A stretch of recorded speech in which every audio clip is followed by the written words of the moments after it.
Hey everyone.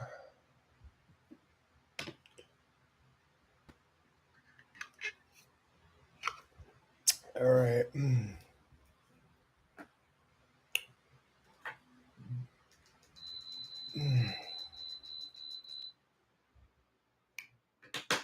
So light a little candle. It's the new moon of Virgo.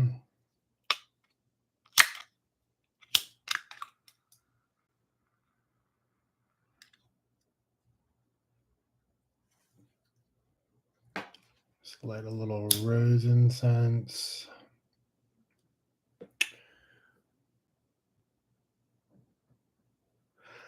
Okay. All right, guys, welcome. This is David, and this is Supernal David season 1, episode 4, part 2, about soul retrieval and healing generational trauma. I believe that was the title. I think I'm wording it maybe wrong. I'm just a little bit tired right now.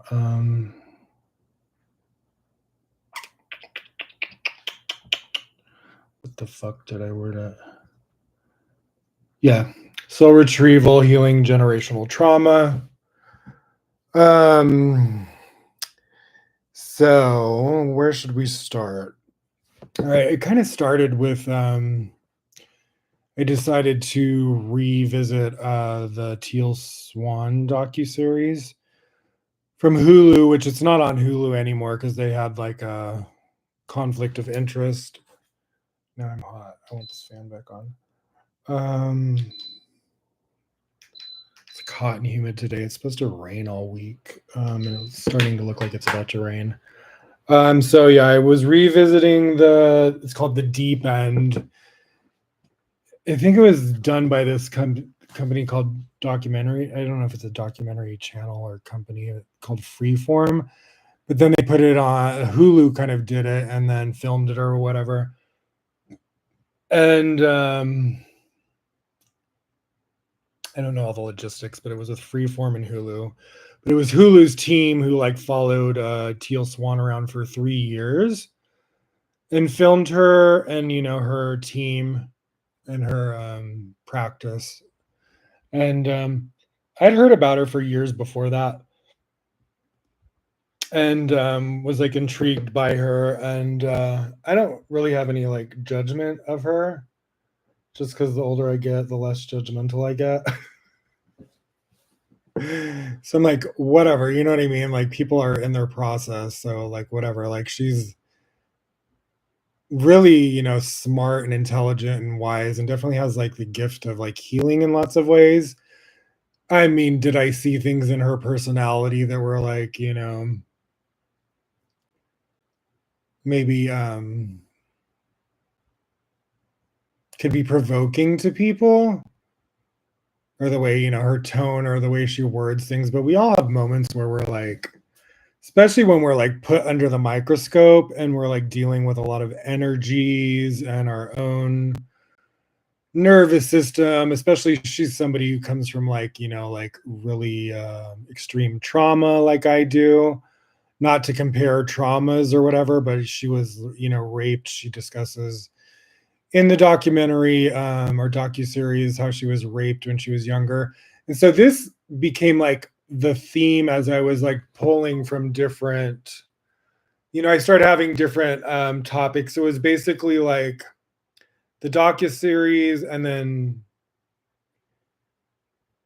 two other movies I was kind of like including in this episode. And then two books. And so I was pulling for kind of the fun aesthetic. I was pulling from Kroll. That's Krull, from the 80s, which was one of my favorite like movies. It's like a weird blend of like, I don't even know how to describe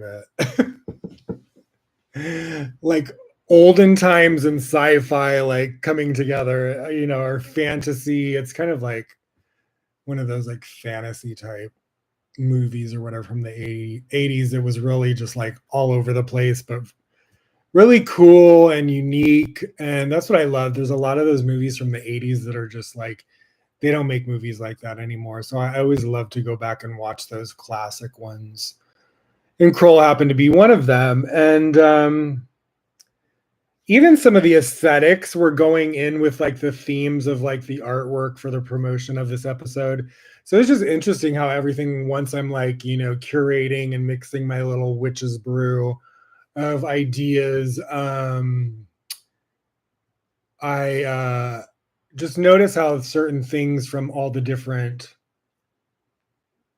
elements have like these dots connecting, so to speak. And so there was that movie, and then Eyes Wide Shut, which is a Stanley Kubrick movie. If you've ever seen The Shining, which is one of my favorite movies, he's like, he did both those movies, and he's done lots of other great movies. And Eyes Wide Shut ended up being the other theme. And sometimes I don't always know when I'm getting like a sense of why something's going to be a part of it. Sometimes it'll just be like a little detailed synchronicity, and I'll just go with that, and then more like will unveil. And so what was interesting to me was this subject of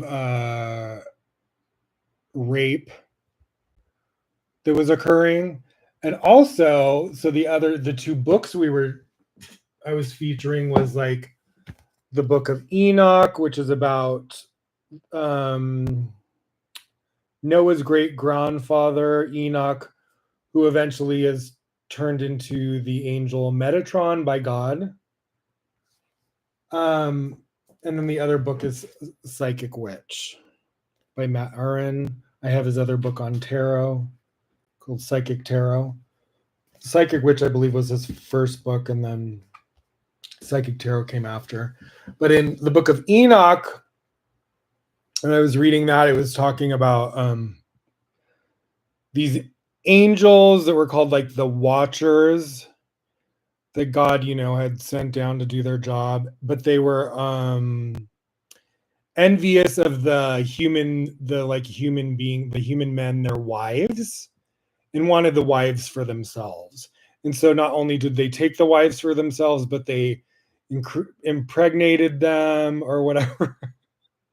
And it's kind of referring to these. Oh wait, let me. So they impregnated and created offspring, and so it was saying that these angels were became like fallen angels. They were cursed by God because they went against God's wishes, and with these women that created these offspring that were referred to like giants, or like these extraterrestrial giants, which it refers to these giants in the Bible as well, the Old Testament. So it was basically saying that that's how those people came about. But it was saying these people in the Book of Enoch or whatever are not only is the offspring cursed, but the wives were cursed and those angels. And so like the beginning of the book is just kind of like Metatron was like around all those situations, but didn't partake in that. And so, when Metatron is like called into God's presence, and he tells, Metatron to bring them a message of like, um, to let them know like what they've done is wrong. And so it was interesting, like, as I was kind of like doing all the study and watching, I finished the 4-part docuseries. I was reading one night the Book of Enoch, and I was getting the elements and doing research about Eyes Wide Shut, and there was just like this fascinating backstory. Well, not fascinating, actually, like scary backstory about how Stanley Kubrick, before the film was finished, he was not happy apparently with Warner Brothers. I believe it's Warner Brothers wanted to cut a certain amount of the film out. Now they were saying, and apparently Nicole Kidman is quoted as saying this too, that Stanley Kubrick said, the elite or Hollywood or the rich elite of the world is run by, what are they called?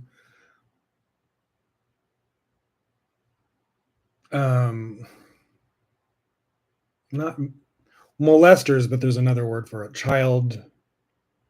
No, what is the freaking word? Um, I have a quote right here.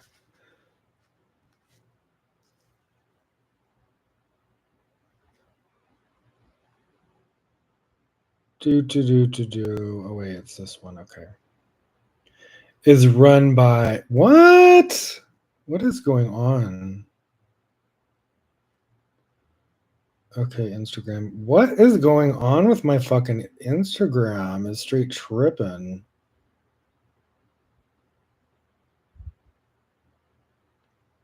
Don't start giving me technical. Oh, it's because I have it. Sorry, I have it hooked into the printer. I had my Wi-Fi on the printer. I got to go back to the regular Wi-Fi. Hold your horses. Okay, I was like, no wonder it's going like slow and malfunctioning. Okay. Oh yeah, so it says Stanley Kubrick said pedophilia runs the world, claims Nicole Kidman.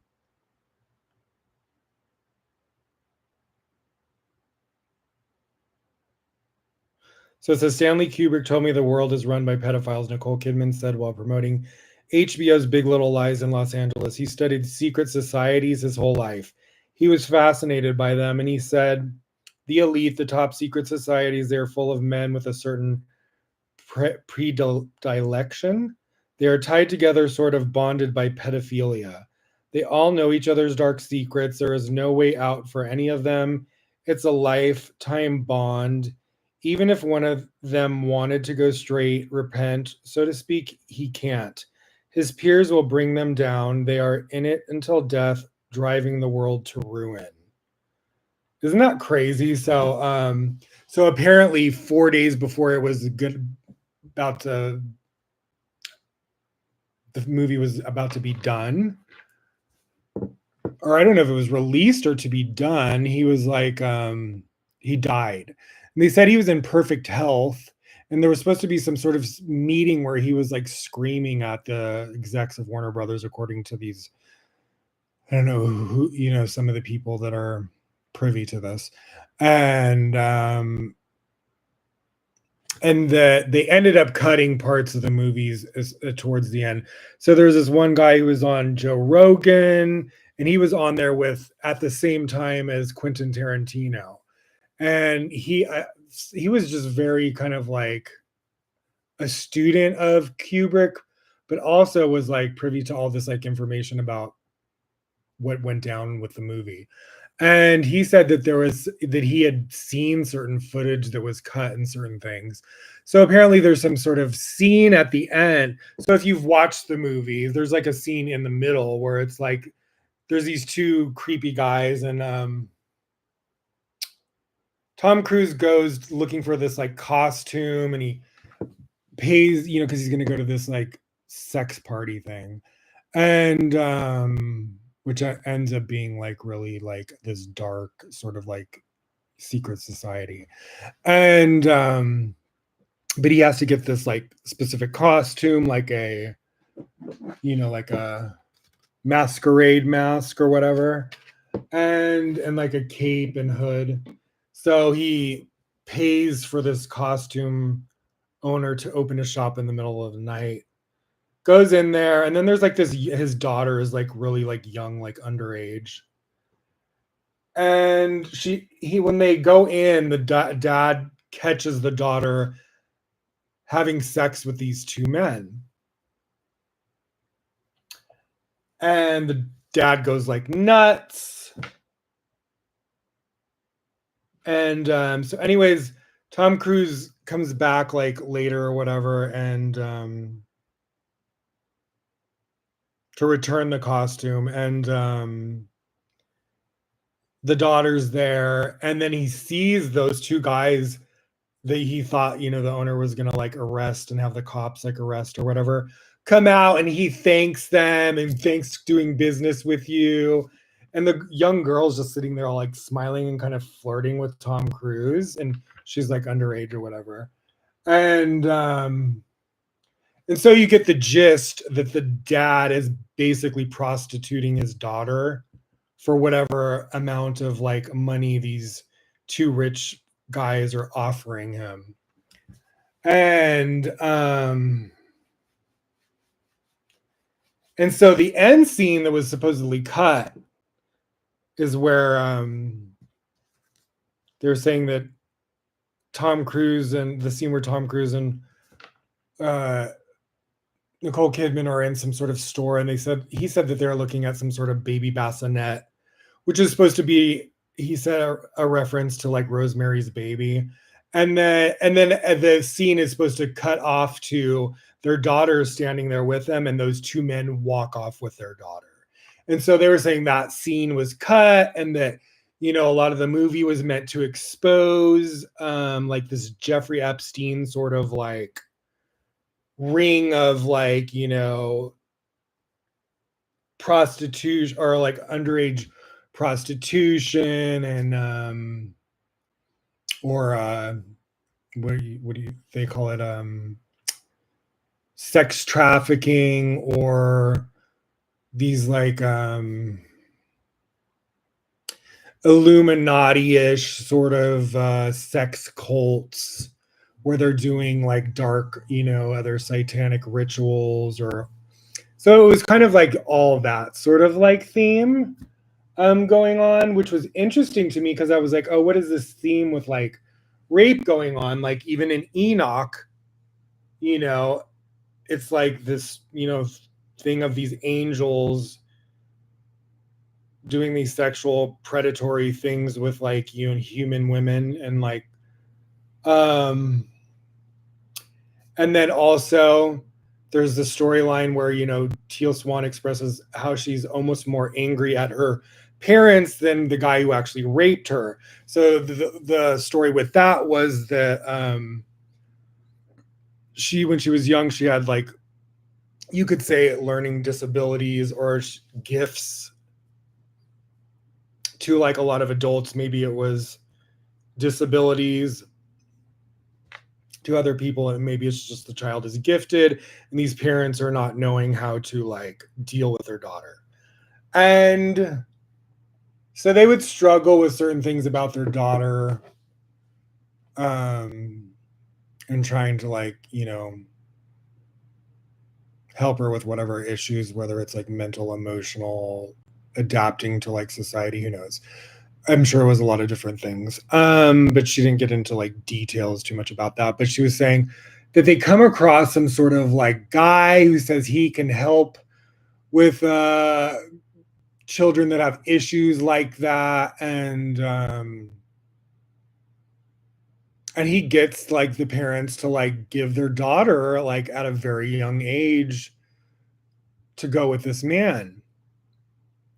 And yeah, he ends up like raping her for like years, and like even like injecting her with drugs, and it's just like really like brutal when she tells the like level of rape, and how she like, I believe she may have kept it secret for a long time. And yeah, just like horrifying. And then she shows like these diaries of her at that age, where she's doing these collages of this girl with like blood coming out of her eye. Like it's really like if you saw your child at that age making collages like that, you'd be like, what the fuck? And she was saying that was after all those rapes started happening. That was kind of like how I guess she was like releasing her trauma. And so yeah, long story short is that she as like an adult, she becomes a healer, a trauma healer, and she creates the system of different modalities to help other people heal from trauma and herself. And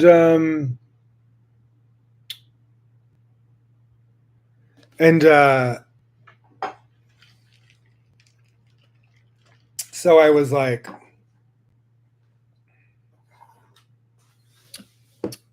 meditating one night as I was reading the Enoch book, and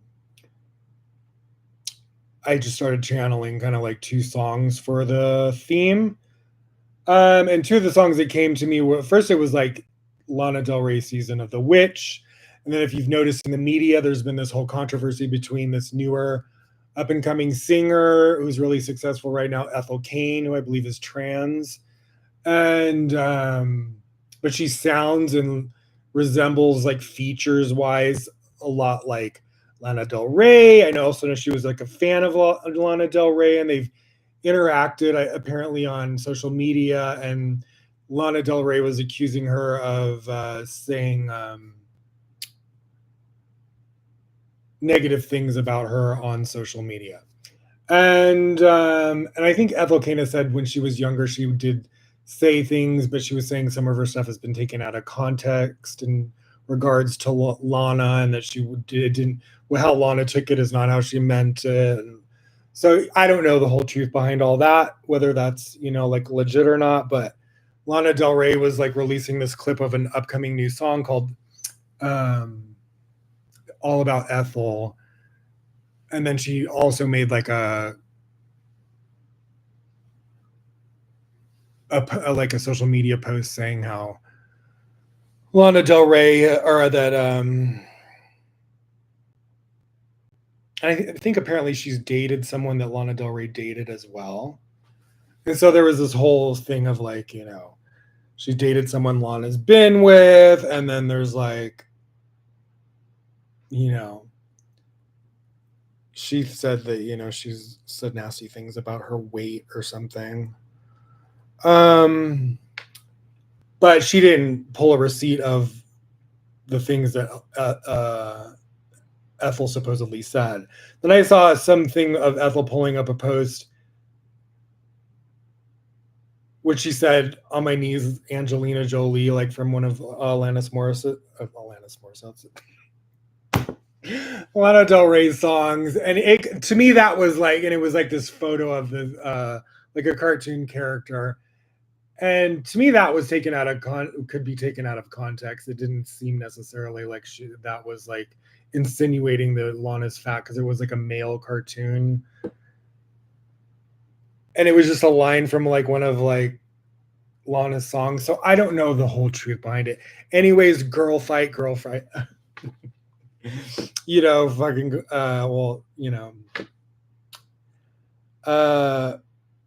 fight between the two going on public. And then I haven't seen really like anything of Ethel retaliate to what Lana has said. I just saw her saying, basically defending that post was taken out of context, and saying that Lana Del Rey has her blocked on Instagram, but I didn't hear Ethel say anything negative back towards.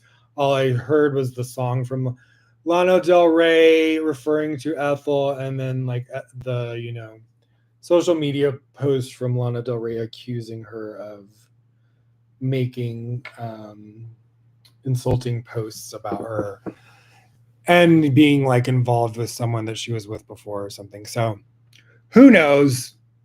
I think they're both musically great. They're both talented. I like both their music. So I was like, this is perfect theme. We're entering the season of the witch, the fall.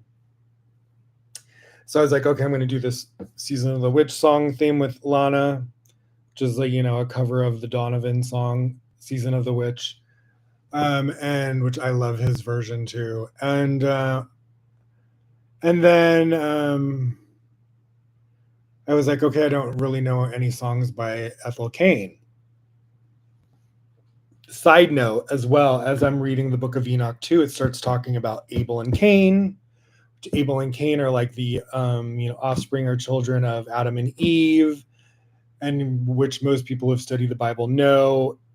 Cain ends up being jealous of his brother ends up killing his brother and is like punished for killing his brother by God. And he thinks, and he even lies about it to God, thinking that God can't see. So this was a theme too, is that, you know,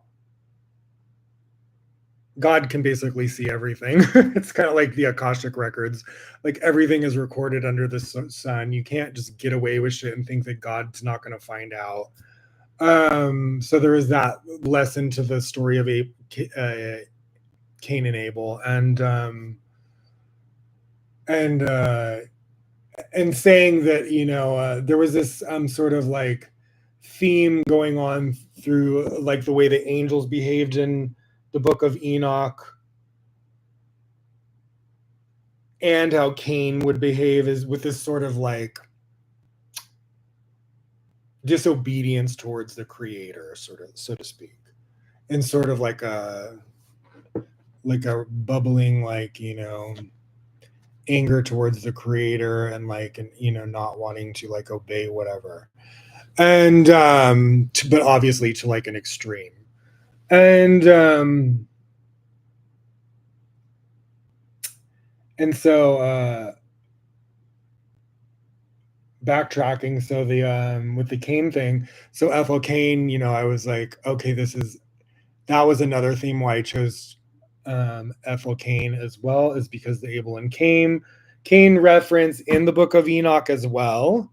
And so I was like, okay, she's totally like meant to represent that energy, which is like from like, you know, it's generational, like we're going back all the way to like, you know, Adam and Eve times, and how this energy like has like gone forward over time.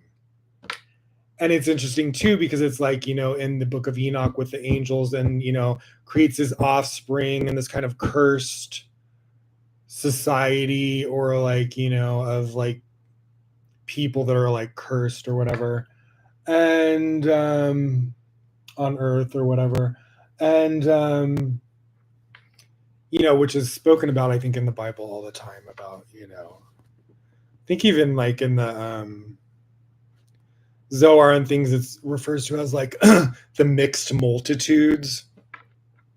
I don't know if that's comparable to the same group of people, but you know, or even in the story of Sodom and Gomorrah, there's people where they're like so deeply mired in negativity that they're kind of like, you know, very like extremely like disconnected, and they're cursed because of that. And so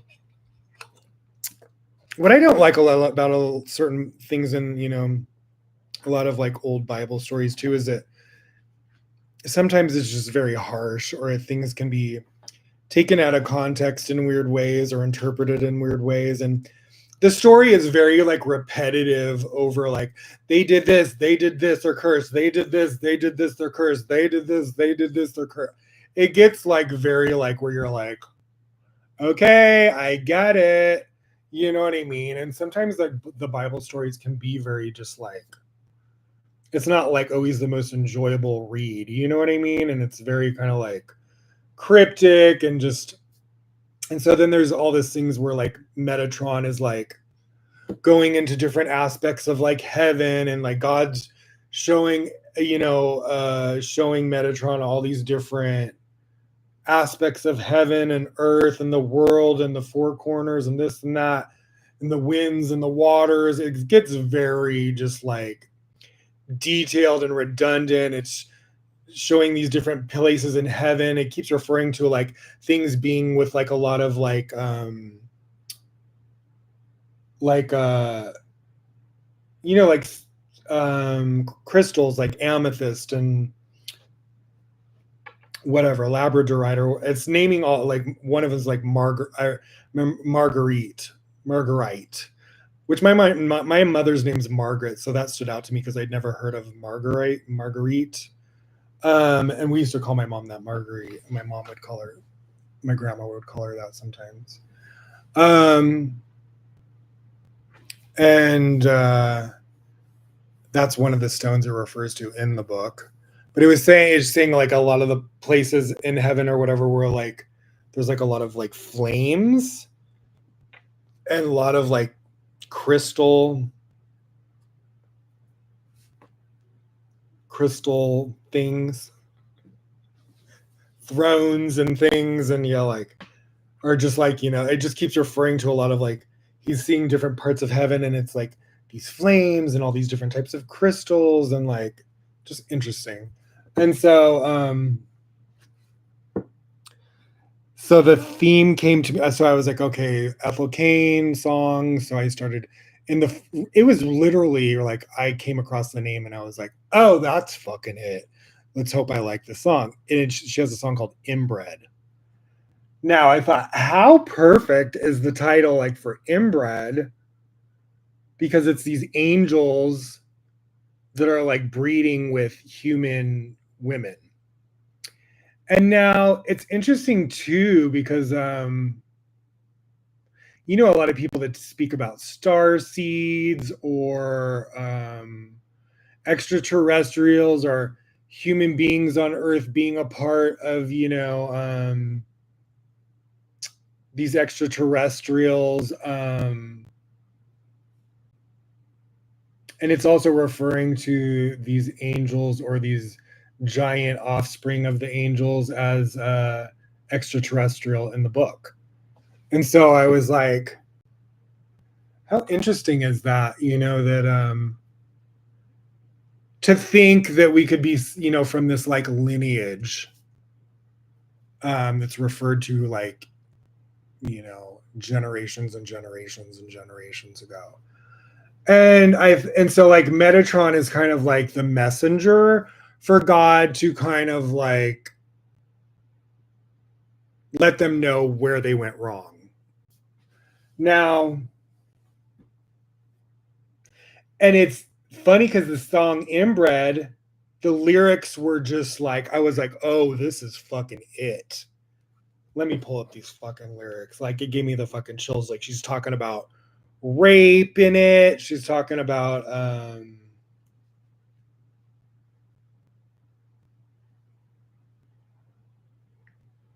you got to hear these lyrics. I was like, if this isn't meant to be the song for the theme of this episode, I don't fucking know what is.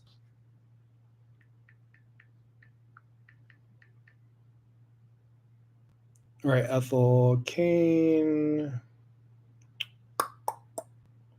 Inbred lyrics.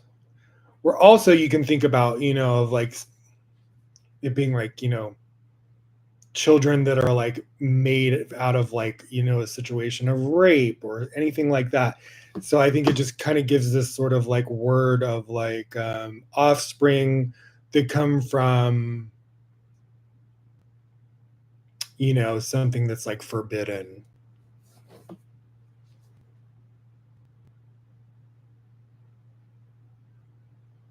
Oh yeah, so the end of the song, or she says it actually throughout the song. You were wrong, you were wrong, you were wrong. So obviously when people do things like this, it's absolutely like, when it comes to like rape or anything like that, it's wrong. And we all understand that. But I was it's almost like she's almost like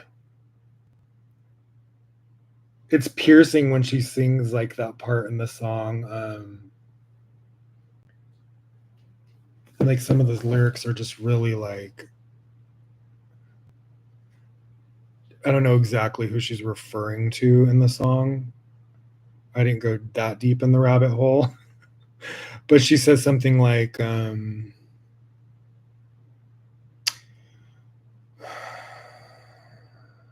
okay, listen how crazy this verse is. You can't win them all. Who knows how much longer I'll lay on the floor like someone like being raped. Touch me till I vomit. I'm not. Then it goes, I'm not scared of God. I'm scared he was gone all along. Which to think like, because how they say like in the beginning with like Adam and Eve and how everyone, the generations after that were like cursed.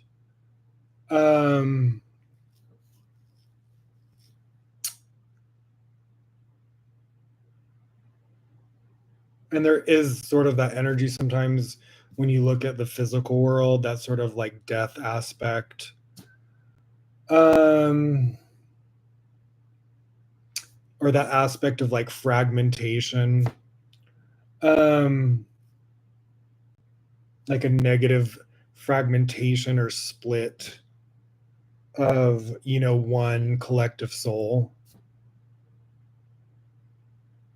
And, when we do negative things to each other, it causes, like more splitting.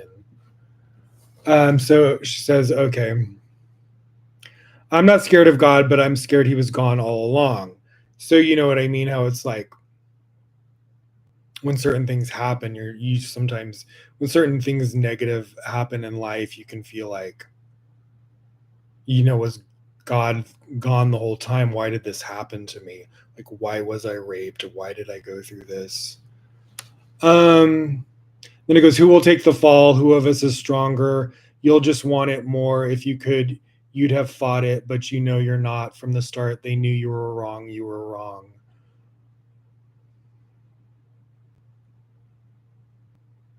And then it's like, oh yeah, you get off on innocence, so you savor this. Does your baby know her daddy's a rapist? He hates the way you look at me.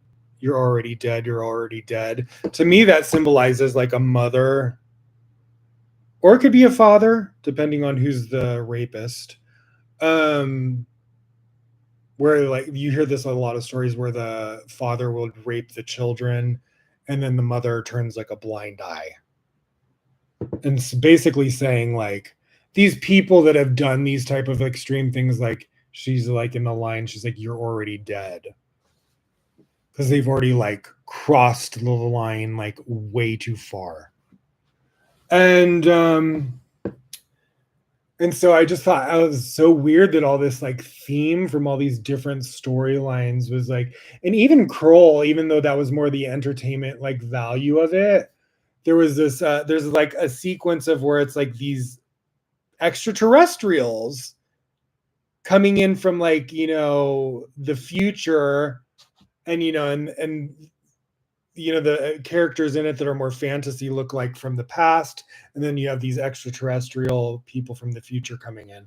So I was just like, how strange that this just like all, to me it wasn't curated with that intention. It was just like instinctually I was just like channeling or being drawn to specific movies or series and books, and not even thinking that there was some sort of correlation weaving through all of them.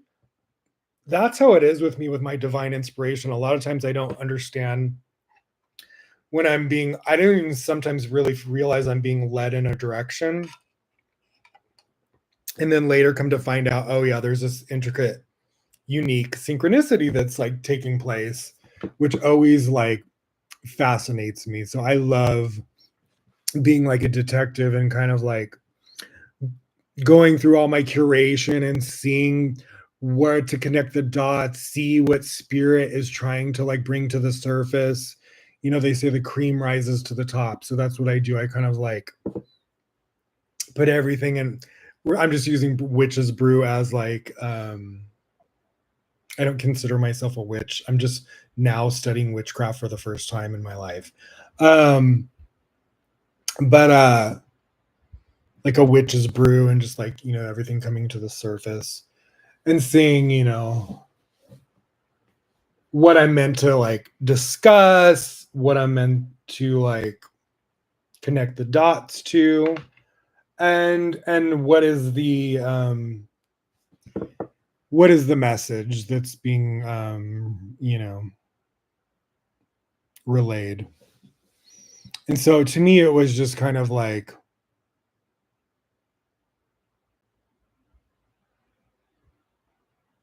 about soul retrieval. And even, my love was like giving me a heads up. It was so weird because in the beginning of this episode, I was like, had written my notes and I started watching the Teal Swan thing. And I knew I was going to do it about soul retrieval and wrote that in my notes. And the next morning, he had made a video about saying soul retrieval, this is what spirit wants you to talk about. And I was like, okay, could this not be any more clear? The person I love is telling me, and my own instincts are saying, okay, it's going to be about soul retrieval, because that was the first nugget I came across when I watched episode 1 of Teal Swan. Um, so that was like the genesis of the episode, was the Teal Swan docuseries, which she doesn't stand behind, and I see why, because there was a lot of like overt editing and curating to make her look a certain, like, and not in a good light. And I agree with that, but I think there was also things that, she said on camera that I think people may just like not like the way her, maybe like tone, or the way she expresses herself, or that she could come off like combative or aggressive. Like I was trying to see, what are people so up in arms over about her for. um but ultimately, like, I felt like she's a good person, and she was just really trying to protect herself in this like environment. And she's like, having to deal with like the media and all these, accusations from the public. That is extremely overwhelming when you're like a public figure. And it's rampant, the way people will lie about you and twist things, either for fame or money, and like they do it in the media as well. So I saw how she was trying to create these contracts to protect herself, and because she is very professional and devotes like all her energy to her purpose, when she has people on her team, she wants, these are people that have to kind of really sacrifice a lot of their personal lives to go on that worldwide tour or whatever she's doing.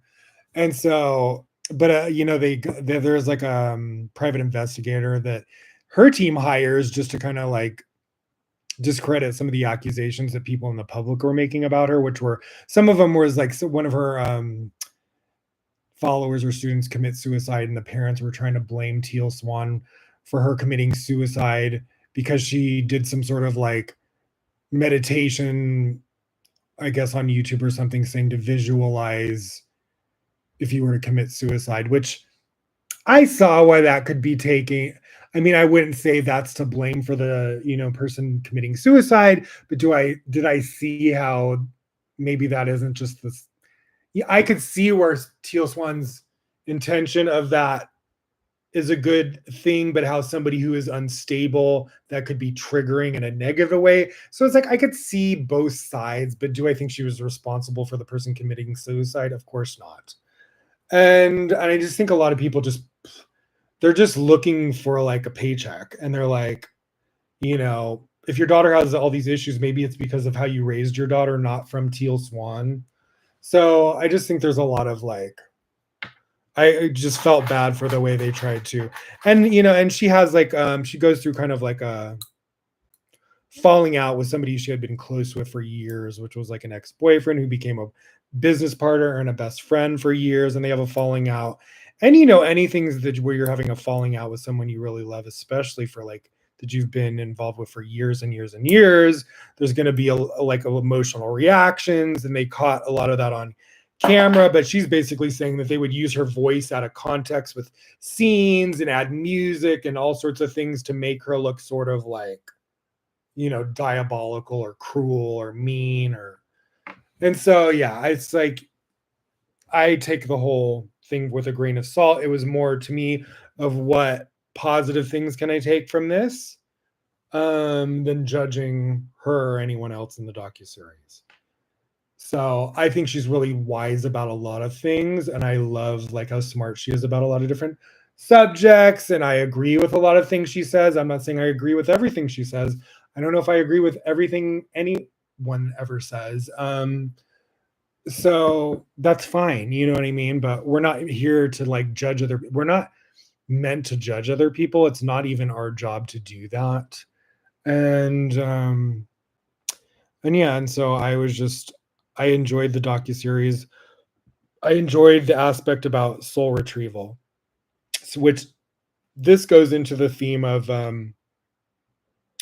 the month we're in now. So tonight's the new moon of Virgo, Hodesh Tov, and which in Hebrew is the month of Elul, Elul. Now it also is the on the, I believe it's the 22nd to the 24th is Rosh Hashanah. So in Kabbalah, which I've studied for 20 years, so yeah, it's going to be evening of Monday, September 26th, 2025 to Wednesday, September 24th, 2025. So Rosh Hashanah is basically like in Judaism and Kabbalah, the head of the year.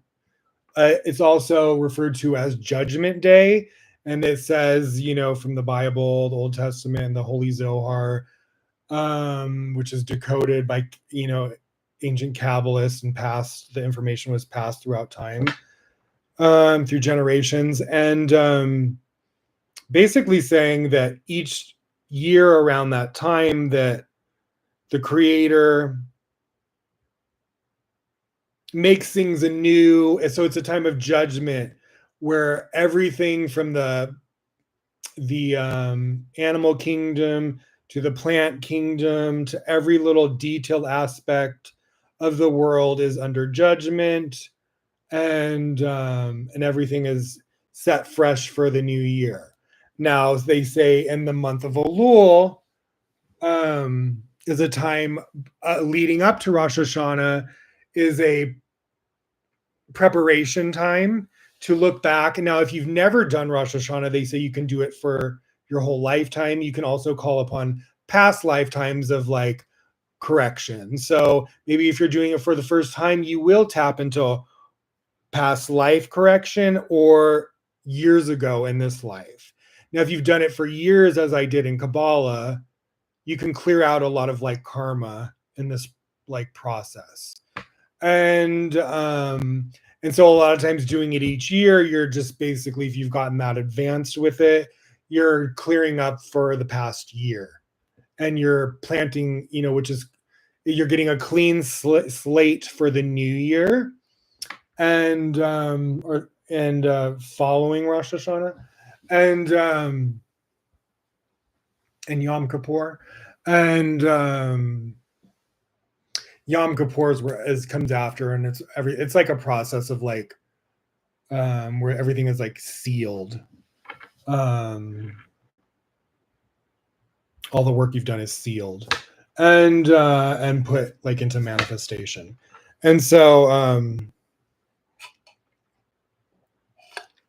the month of Virgo leading up to Rosh Hashanah is a time to reflect, to ask Spirit to show you, who have I hurt in this past year or in this lifetime or prior lifetimes that I need to correct. So it's supposed to be a time of tikkun, correction. Tikkun means correction. So to me, this is an aspect of soul retrieval. So I was like, oh, how funny, all these themes are like tying together. And so the meditation that they typically use in Kabbalah is from the 72 Names of God, which is from the Old Testament and from Moses. Let me pull it up.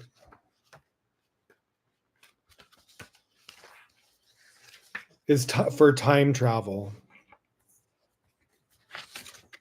The printer's out of ink, so I printed the new moon of Virgo Hebrew Aramaic letters so I can show you. But as I was printing the ones for the 72 Name of God, the ink is low, so it didn't print right. But I have the book, so I'll show you the letters for this. Now, I posted this on my Instagram as well, so if you want to copy it or whatever, or you can Google it as well. You just Google or go to my Instagram, Supernal David 77 on Instagram. And here it is. So time travel, Vav, hey Vav.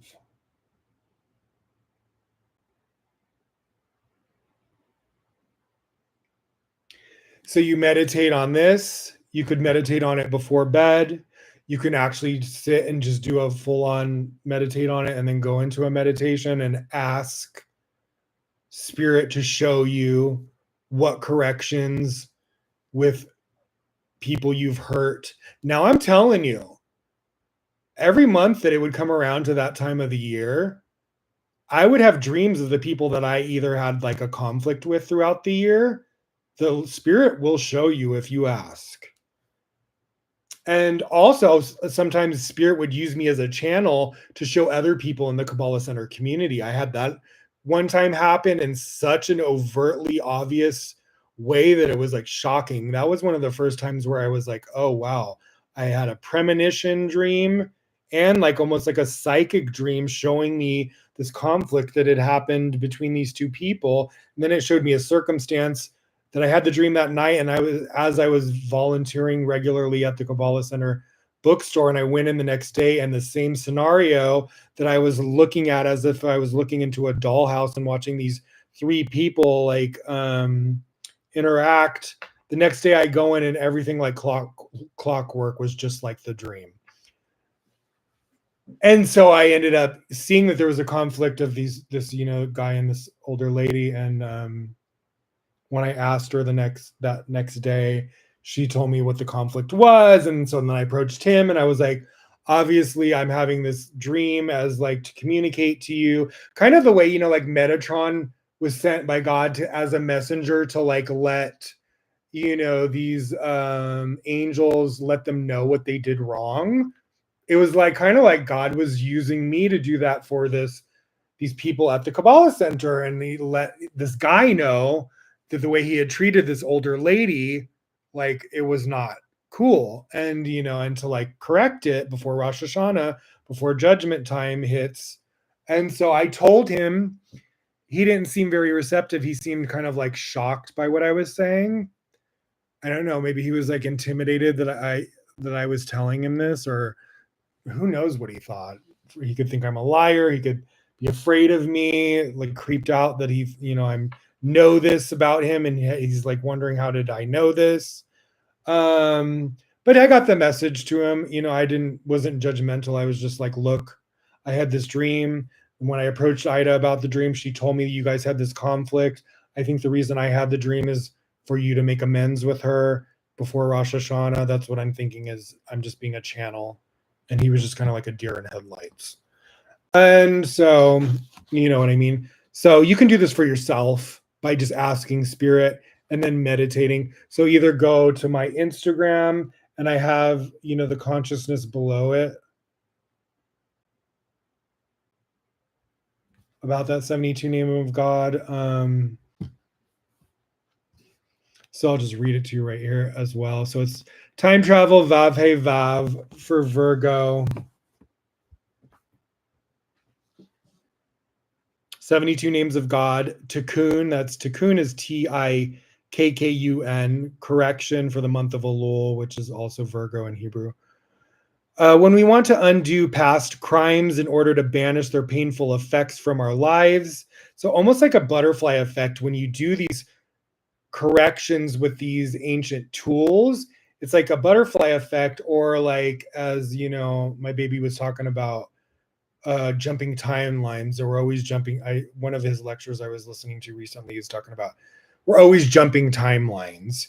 And so when you do corrections like this, you're jumping to like higher timelines, versus if you were not to, and then judgment comes, it's putting you in this like judgment fragmentation timeline, which you don't want. You want to kind of clear up the mess we've created, right?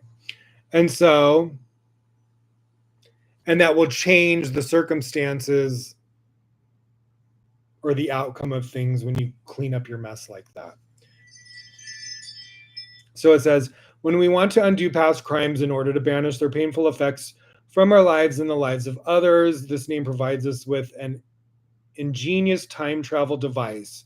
Forget the Dramamine. This flight happens on a soul level. Are you ready? Fasten your seatbelt. So to me, this is like legit soul retrieval. Insight. Science says that for every action, there is an equal and opposite reaction. For every cause, there is an effect, but in the physical world, there's always an interval of time between an action and its result. Time is the distance between cause and effect. Time is the space between crime and consequence. Time is the gap between good deed and dividend. The chain of cause and effect could be 10 minutes, 10 days, 10 months, or even 10 lifetimes. Nevertheless, the effects of our behavior come back to us in full measure. We believe mistakenly that good is unrewarded, that evil goes unpunished, and that life lacks true justice. Why? Because the memory of our positive and negative actions fades over time, and when their delayed effects appear, we see them as simply random events. What's more, unkind words also set the cause and effect principle into motion. Excusez-moi, s'il vous plaît. Excusez-moi. So, how do we return to the original cause before its nasty effects show up in our lives? The technology for this exists in this unique name. Long ago, Kabbalists declared that time travel was possible. Today, quantum physicists are catching up to Kabbalah by acknowledging that time travel is achievable, at least in theory. But Kabbalah doesn't say we will physically rocket back in time to encounter our own self face to face. That's an intriguing concept, but here we achieve an objective far more dazzling than the notion of having lunch with ourselves somewhere in the past. What is that objective? How about unimaginable joy and fulfillment once we correct all the negative actions of our past? And then there's like a meditation at the bottom as well. Hold on. The meditation says, I awaken remorse, or it says meditation, awaken remorse in your heart for prior misdeeds. Accept the frank spiritual truth that problems in your life are the result of past actions. Concentrating on this name will now uproot the negative seeds you've already planted. In doing so, you transform your past, reshape the present, and assure yourself a future full of joy and fulfillment. Now, this shit works. And I'm not saying sometimes things are so extreme that you may not be able to correct it in one lifetime. It just depends on the offense. You know what I mean? And so, but there are certain things that you can absolutely correct in this lifetime that we all go through. Like Teal Swan was also saying, I posted this quote from her where she was basically saying, like, if you think you're going to be in a relationship and never experience conflict, you're sadly mistaken, because every relationship experiences conflict. And she said the thing that makes a good relationship is repair. How good and willing are you to repair, and how fast are you willing to like repair? And she said the gist of it is to, when you are in a relationship with someone, that you come to this like, you know, sort of like agreement that I am going to always put your best interest, value your best interest, and vice versa. So, you know, you're going to always want the best for that person and vice versa, them for you. And so anytime it starts to get into like an energy of conflict, you're going to like shut that down, and it's never going to have to go to a point of fighting, because you've made this like agreement that, you know, we are going to repair. And right when we see things shifting into an energy of like that, we're going to come together and figure out how to repair the situation. I just thought that was beautiful, and I found that to be so true. And I think the people that do have successful relationships are the people that are near that they're willing to not let things get too far out of hand, for the train to go off the fucking tracks, and that the care for the other person is so important that you're never going to like allow your ego to like sabotage the relationship, you know, especially to like an extreme where it's unrepairable. And so I just thought that was like a beautiful sentiment. But the thing I was saying was that when I would do these Kabbalistic techniques with the 72 name of God or the consciousness of correction in the month of Elul. And it would come from like a genuine place. And I used to go out of my way with it, like where I would like, if I had conflict with people throughout the year, I would uncomfortably make myself either message them, text them, even people where it wasn't even like it wasn't like I was going to be friends with them again, or but I knew in my heart I handled the situation wrong, and I was like, it doesn't, exposing a little bit of your uncomfortable ego is good for like breaking the ego. So I would even like go online and like apologize like publicly.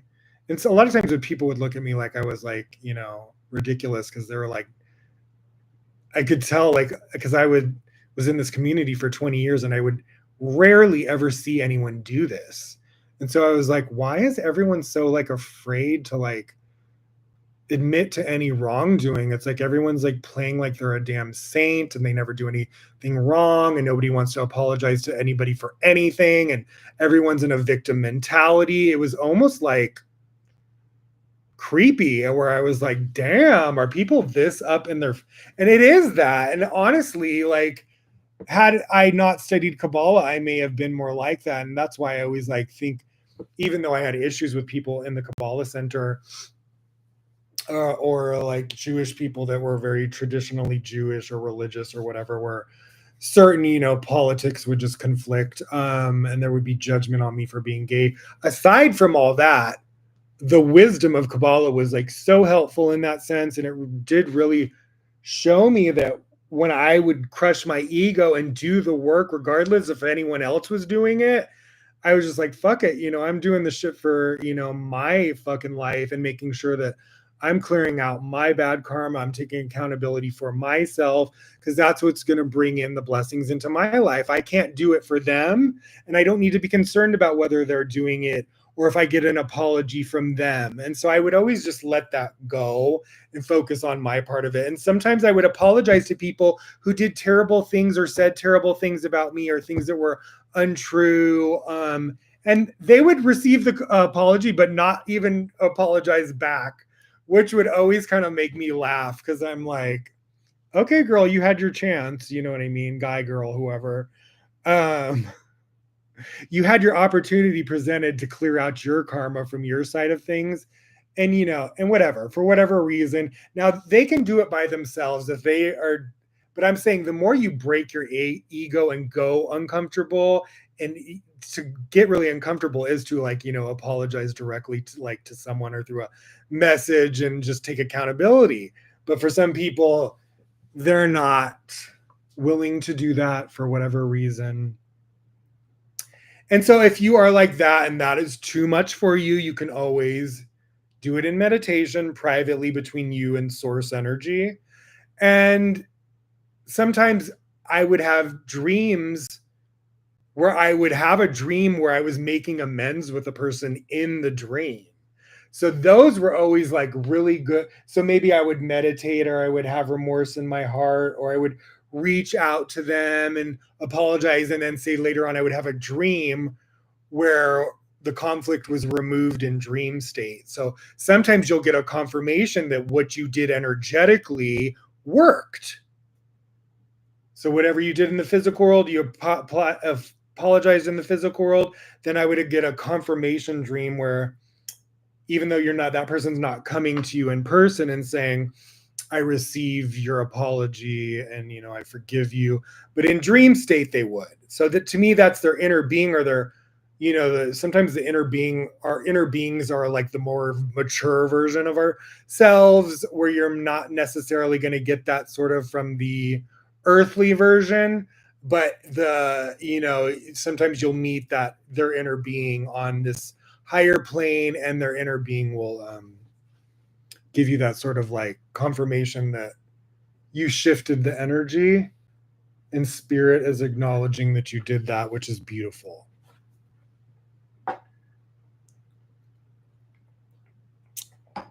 So yeah, like soul retrieval too. So when it comes to like trauma and rape, if you've ever heard, a lot of people that are raped can have split personalities. It's like it creates like a fragmentation trauma.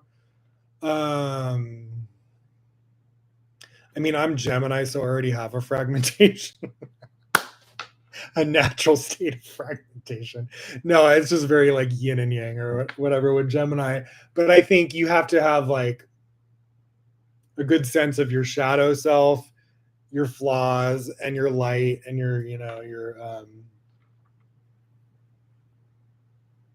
your better version. There's a song by Tori Amos like around Christmas called "Better Angels." Um, so yeah, I think soul retrieval, like there's a beautiful aspects in this teal swan, the deep end of like rituals that they do to really like. Now, I'm going in kind of like to the field of like healing, but I mean, it's an interesting world. I'm like, just starting slow. I'm going to start taking certifications and classes more so now in areas that I find drawn to learn more about and to like enhance my capabilities as a healer. I think I already have a lot of qualities just from everything I've been through in my life.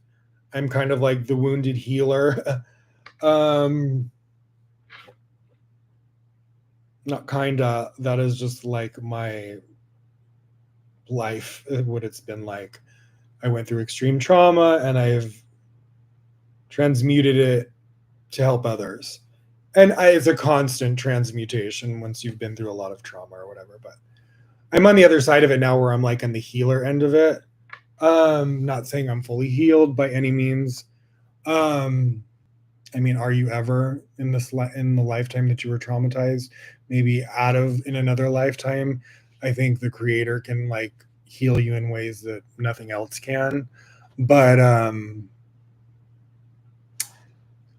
had this interesting synchronicity happen with Reiki, which I've had friends, even the guy who was my co-producer on my album Revelations, he's a Reiki master. The man I'm in love with is a Reiki master. And I went and met with a Reiki master about taking some courses just last week. Now she was amazing. She was like, I didn't know she was Jewish, so she understood all my stuff with Kabbalah. But then she's like me too, where she's like studies witchcraft and Jesus and like, Hinduism and shamanism. She's literally like all those subjects just like me. And we like hit it off. She was like, even at one point, like, oh, if you wanted to teach Kabbalah here. But the thing was, it's a conflict of interest for me to work out of her place and then do online stuff. And so, she's like, I feel like you're going to be more successful in the online world, and I don't have enough clientele coming in to where you would even make enough money. So it was like, but I knew we sat for like over an hour and we just like really hit it off. And she was willing to hire me, but she's like, I don't feel like this is good enough for you. And she's like, I feel like you have a higher calling to reach more people and that you're going to be hindered here. And there's more certifications and like licenses and shit that is like expensive to work out of her place. And like, you're not even getting enough back because she just doesn't have enough traffic. And, but I've watched videos of her doing Reiki and she uses tuning forks and gemstones and all sorts of shit. Now a few days before I had gone to the gym and I worked out really, really hard. And I think I kind of overdid it with like the sit-ups and I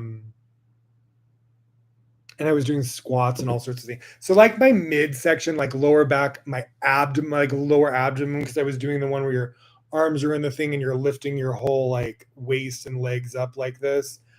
My lower abdomen was in so much pain and I was sore all over the place, but my midsection, including my lower abdomen, I was like in pain. And it was disruptive pain to the point where I was like, I can't focus on what I'm doing. And so I did, I have like I have like a pain management doctor with like, where they prescribe meloxicam and like a muscle relaxer to me, which if I'm having too much like pain, I'll take it, but I rarely take it. And unless I feel the necessary, and I was just like, okay, I just need to take the edge off. I cannot with this, but it didn't even like really, I was still in pain with that. So, the man I'm in love with, he's a Reiki healer. In the middle of the night, I'm like texting him at like 3 a.m. like, baby, I'm in pain, do Reiki on me. And he lives in another state, so I'm just like, do Reiki on me for, because you can do Reiki from a distance, you don't have to be in person. And so the next morning or whatever, I don't know when he saw the message or anything like that. So the next day, like, I'm in pain still. I go meet with her. She's a Reiki master too. And it's weird, at the end of it, she goes, stay in touch. I'm like, I'll be back to take courses and classes, don't worry. And really liked her, like really, really just thought she was fucking amazing. And she goes, can I have a hug? Which I rarely have somebody say that. So she gave me a hug. And then I go home. And I don't notice right at first. Maybe like an hour or two goes by. And then all of a sudden it dawns on me.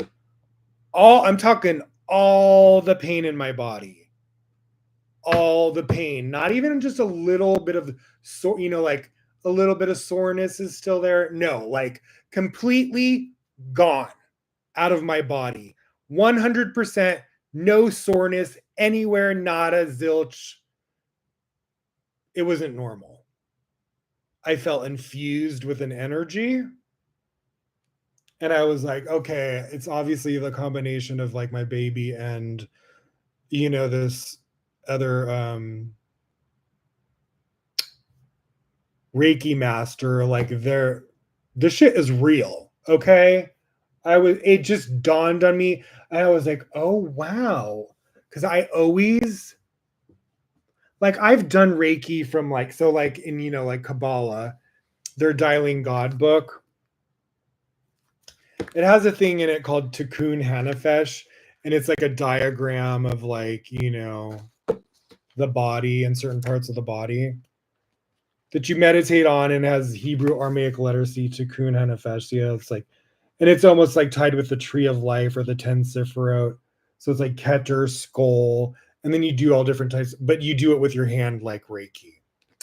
And so I already know that works, and I've done Kabbalah connections where I feel it infuse my body, and the same sort of feeling where if I had pain or didn't feel well before and after I do it. So I've felt that for many years. So I already know that it works. But it was such an intense amount of pain the other day. For it to just be out of me the way it was completely after I consciously asked, my guy to like do that and then come across, spend an hour and hug this other Reiki master. I was like, oh shit, this is really fascinating to me, where I would like to learn more about Reiki. And that was the first time that I, because a lot of people, and I see why she even said, Reiki's not like the most booming business, you know what I mean? And it is quite expensive to get, because there's different levels. And it's pretty expensive. I think the first 2 sessions were like $600, and then the rest of the sessions, which are, there's like, I don't know if they're 4 to 6 more or something like that. Something like that. I have the pamphlet. It gets into like, like $1,500 for a course and shit like that. So it's not cheap. I mean, one day when I can drop big amounts on training like that, I will. But I would really like, if I could afford to do all that training for that, I absolutely would. Because I felt like this was like an epiphany about Reiki and how amazing. And I was like, how did energy remove this physical like pain that was like all throughout my body that was like from doing physical activities? And I was like, how did energy alter that and remove that? And so I just found that so fascinating. And it's not like I've never experienced that sort of thing before, but for some reason, maybe because it was the most recent and because the pain was kind of like extreme and it went from extreme to like nothing, I was like, oh wow, this is some powerful shit. Um in a good way. So yeah, that was a cool little epiphany I had in the past week during this process. Um, what else is going on? What do we want to do next? Okay, we can do a little bit of. So yeah, it's the new moon of Virgo tonight. Apparently, there's a black moon um, over the weekend as well. Um, so I was dabbling into things, the season of the witch. I was looking into stuff about goddess Hecate and goddess Lilith, who is, connected to black moons. And, you know, I was learning about how, a lot of the things about Hecate are from like Greek mythology. And it was connected to like all this stuff with Persephone and which I didn't know all that. And then Lilith actually is referred to in the Holy Zohar. But it's interesting. So this is what I don't like about certain religious interpretations of things. So, a lot of times in the Zohar, when it refers to like Lilith or in Judaism or the Old Testament, I don't know if it refers to her in the Old Testament, but it refers to Lilith in the Zohar. And it refers to her as almost like an evil spirit. And that always just didn't sit right with me. And because when I would study things like in other spiritual beliefs, she's just considered, like a goddess of like the dark divine feminine aspect. So I think a lot of times I don't like a lot of religious interpretations or misinterpretations of things, and how like a lot of times religion always tries to paint like witchcraft or anything like of the shadow side or dark aspects as completely like, like evil, or like I just don't like stereotypes. I don't like misrepresentations. um I don't like when people abuse the narrative and like portray people as a certain way that they're not. I don't like that witchcraft has been hijacked, which to me is like female, like, empowerment, and male empowerment, honestly. And how honestly any spirituality it's about the person, what they're using it for. If you're using things to do negative things, it's negative. And if you're using things to for a positive sense, then it's positive.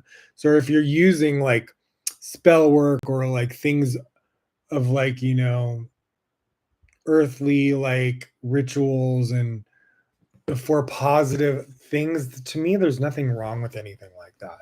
So I think just it's witchcraft has gotten a bad rap, and a lot of that is like political or religious. I mean, just go back to all the Salem witch trials and all that shit to like see, um how like government and religion like perpetuated women and tried to keep them in a box and keep them kind of like in this sort of like limited role, and if they were to do anything like to empower themselves, especially spiritually and against the grain, that they were suddenly these evil, you know, women that needed to be like killed. And that's basically to me what all that was like about, was just about oppression and control, and um that's honestly the real evil thing. um So yeah, I think and you know it was interesting. I remember like a few years back when I was still studying with the center, they used to, I don't know if they still have it, but they had this it was on YouTube, and it would be on like, they would promote it I believe on Instagram and Facebook and all that. It was like a consciousness radio show, and it would go on for years, and I used to watch it regularly for years, or engage with it when it would go live on YouTube, and you can go on the comments and interact with all the other students from around the world on the subject. I used to love to do that. And I remember the host one time saying that on the charts for like spirituality, that Kabbalah would always come in second on all the podcasts, and that witchcraft was always number one. And I thought that was like hilarious looking back. So there is a lot of interest in witchcraft in this day and age, even more so than Kabbalah, according to the charts, the podcast charts. Um, so yeah, for the month of Virgo, these are the so you can Google Hebrew Aramaic letters of the month for Virgo or Elul, and then you can write like Kabbalah, and you will see these are the letters of the month for Virgo. Resh, Resh, Yud. And then there's also the Tetragrammaton combination, where the Tetragrammaton is like a name of God that you connect to like God's energy, and it's supposed to have a cleansing effect on your life and remove negativity when you meditate on it. Well, they have a monthly combination for each astrological sign as well. So this is the one as well for Virgo, which is Hey, Hey, Vav, Yud. So see how it's like Vav, Yud, and Vav, Yud on the Tetragrammaton.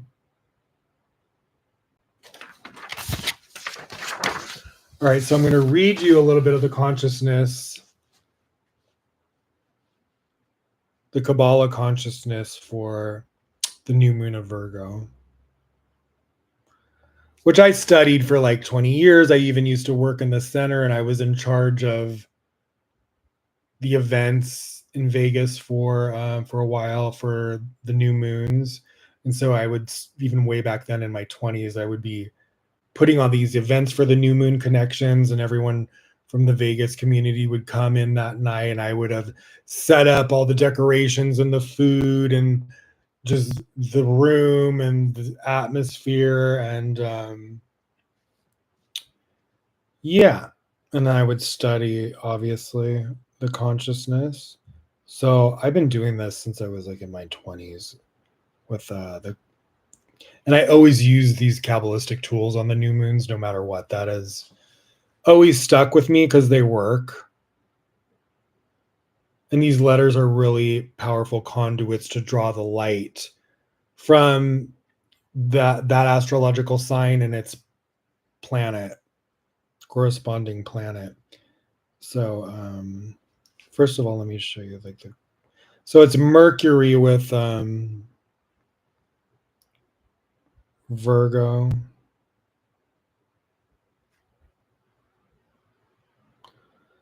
Letters of the month.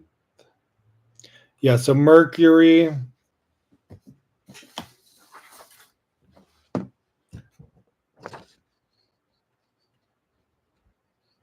which I'm Gemini, so Mercury is also like, my planet and energy. And so this letter, Resh, is the letter for Mercury, and then Yud is the connection to Virgo, that astrological sign. And that's from the Sefer Yetzirah by Abraham the Patriarch. So, right now we're going to read a little bit of the. So this is perfect tonight. To me, you want to meditate on those letters to draw the energy into the following month. Even if you wanted to do like a Karen Berg, like if you go on YouTube and put Karen Berg from the Kabbalah Center, she has a lot of meditations you can do. If you're not good at meditating on your own, she can facilitate. She has videos for every sign on there for years. Some of them, there's multiple, like maybe multiple videos of her doing a Virgo new moon. All right, let me find the consciousness in my notes. All right, here we go. So the new moon, or in Hebrew, Rosh Chodesh, which means head of the month, is the first day of the lunar month. Just as a seed contains the DNA of the entire tree, the first day of the new month contains all of the distinct forces that will be revealed that month. On the new moon, you have the opportunity to draw power from all the month's positive aspects, as well as the opportunity to protect yourself against its negative ones.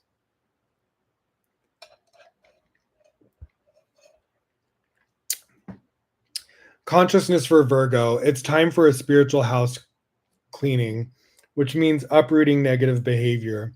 Identifying our faults can be the key to transformation. Take note when judgmental thoughts arise and try to see the good in everyone and everything. Give people the benefit of the doubt. Think of someone you hurt with words or actions and try to feel the pain that you caused. Then forgive yourself. It's not about guilt or blame. It's about the transformation of negative energy into positive energy. As Michael Berg reminds us, anything that cannot be awakened cannot be transformed. Letters of the month. Every month is represented by a sign of the zodiac and by a planet, both created by a Hebrew letter. What the fuck is the TV doing? Excuse my language. I don't want this on in the background, sorry. Okay, letters of the month. Where was I? Okay, letters of the month. Every month is represented by a sign of the zodiac and by a planet, both created by a Hebrew letter. The Book of Formation explains that by meditating daily on the Hebrew letters specific to the month, we can plant the seeds of what we would like to draw into our lives for the coming month. The Sefer Yetzirah, Book of Formation, written by Abraham the Patriarch some 3,800 years ago, states that the Hebrew letters are the DNA of the universe. They are the physical representation of the energy forces that created everything from the planets to the galaxies. It says you can print those out, paste them on your wall, carry them with you, do whatever it takes to make them a regular part of your day. So now it's so you see how it shows like Resh Yud, the letters of the month for Virgo. Then it talks about the tetragrammaton combination, which is this. Hey Vav Yud for Virgo. So this is what this means. So tetragrammaton combination. Every month has a different tetragrammaton combination in order to draw in the unique light that is specific to that month. Excusez-moi, sorry, I'm drinking this carbonated, it's like cherry lime bloom energy drink. It's making me boit. So every month has a different tetragrammaton combination in order to draw in the unique light that is specific to the month. The tetragrammaton represents the highest level of spirituality. It is a 4-letter name for God. Through these 4 channels, we receive the light necessary to break away from our nature,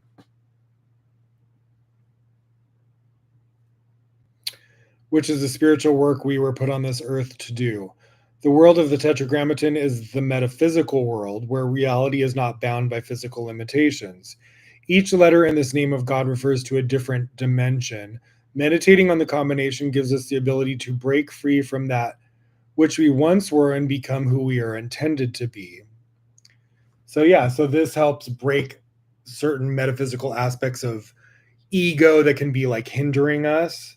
And so this is like a great energetic way to like combat that through, making a connection. You light a candle, meditate on the letters to connect to the energy.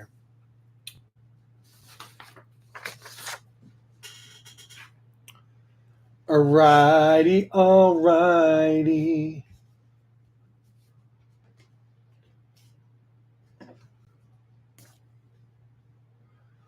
All right, now let's read a little bit from Matt Aron's book Psychic Witch.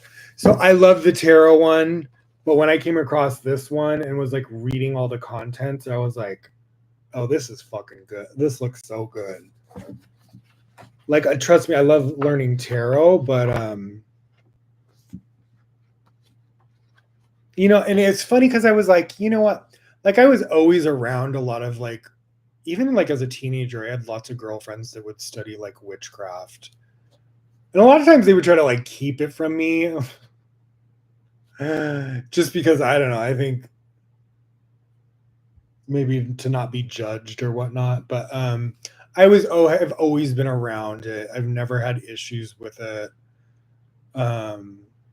Or a judgment about it. It just was not weird to me because I was going to like metaphysical shops like as a fucking teenager. So nothing was like, I was never like shocked by anything spiritual. And, I was just very matter of fact, like I resonate with this, I don't resonate with this. Da da da da da da da da. But then once I got older and I just had more of like a theological mind of seeing the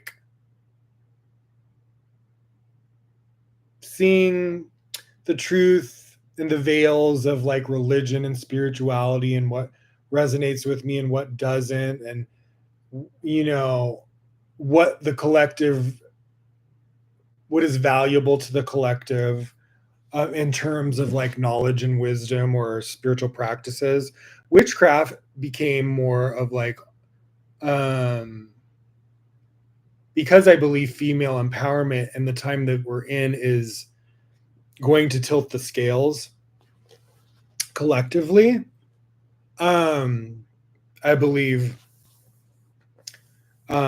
witchcraft is all about that sort of like female empowerment to our divine feminine, which all even physical males have a divine feminine. Like it's more of like energetic soul, sort of like yin and yang, male and female, plus and minus, whatever, giver, receiver sort of thing.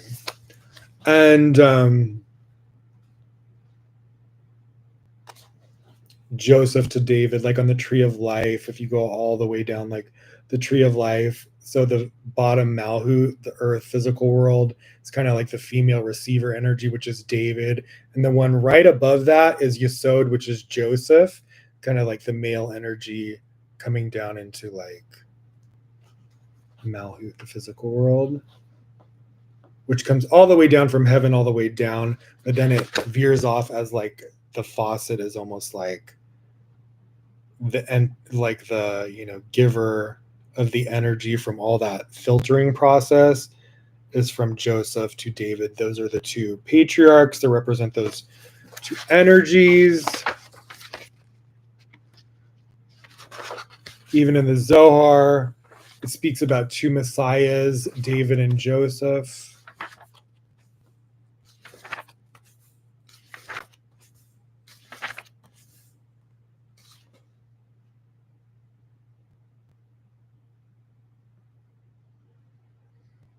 Okay, so I'll read you some of the contents, and we'll decide. Whatever I feel like. I'll share a little bit of some of a chapter or two. We'll see how much time we have. Okay, we're good. So introduction. So it starts with exercises, illustrations, consecration, other acknowledgments forward. Introduction. Psychic and magical power is our birthright. Combining psychic power with witchcraft. I'm here to help. Chapter 1, the power and the sight. Reality is energy. Brainwave states. A childlike wonder. Affirmations and neuroplasticity. Chapter 2, meditation and relaxation. An open-minded attitude. Focused flow, not force. The breath of life. Chapter 3, tuning in. Avoiding burnout and magical impact. Deeply rooted and branching out. Energetic stability. Brainwave brainwave entrainment, closing down. There, like he has so many chapters in here. It's a lot. Chapter 4, extrasensory perception, clairvoyance, the screen of your mind, clairtangency, clairaudience, clairgustance, and clairalliance. Chapter 5, purification and shielding, energy cleansing, protection. Number 77 is protection. That's my numbers. Born in 77, baby. I'm all about protection. The power of language, 78. Chapter 6, the triple souls of the witch. The three souls. So I think it talks about that with Hecate, about like three heads. The triple souls of the witch, the three souls before birth and after death, the middle self, the default consciousness, the power of inquiry. Chapter 7, the lower self and the shadow, the inner child, the shadow self, self-possession. Chapter 8, the higher self and true will or divine purpose, witchcraft as a priesthood, synchronicity. Chapter 9, flames of the witch's souls, the trinity of the soul, the witch fire. Chapter 8, between the worlds, the butterfly effect, holographic reality, the magic circle. Chapter 11, the elemental forces, elemental building blocks, quintessence, earth, water, air, fire, the pentagram. Chapter 12, terrestrial energy, the earth is alive, sinking to earth's imagination, the spirit of place. Chapter 13, celestial energies, planetary correspondences, and the doctrine of signatures. Chapter 14, multidimensional manifestation, the cauldrons in the auric field, reality maps, multidimensional magic. Chapter 15, psychic spells and magic tricks. Then conclusion, bibliography, index. All right. So let's just start at introduction.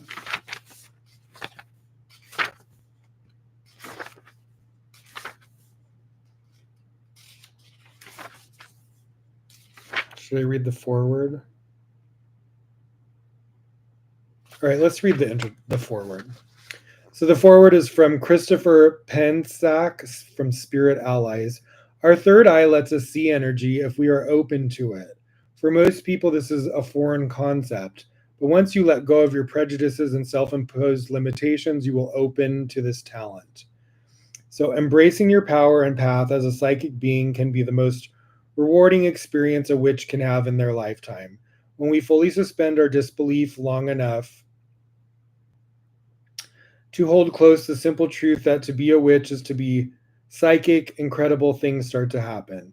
Throughout the darker points in history, wielding such gifts as mediumship, prophecy, aura reading, and even vivid dreaming would likely lead others to consider you a witch. Being psychic is not as glamorous as we are led to believe from watching television and reading blogs, though.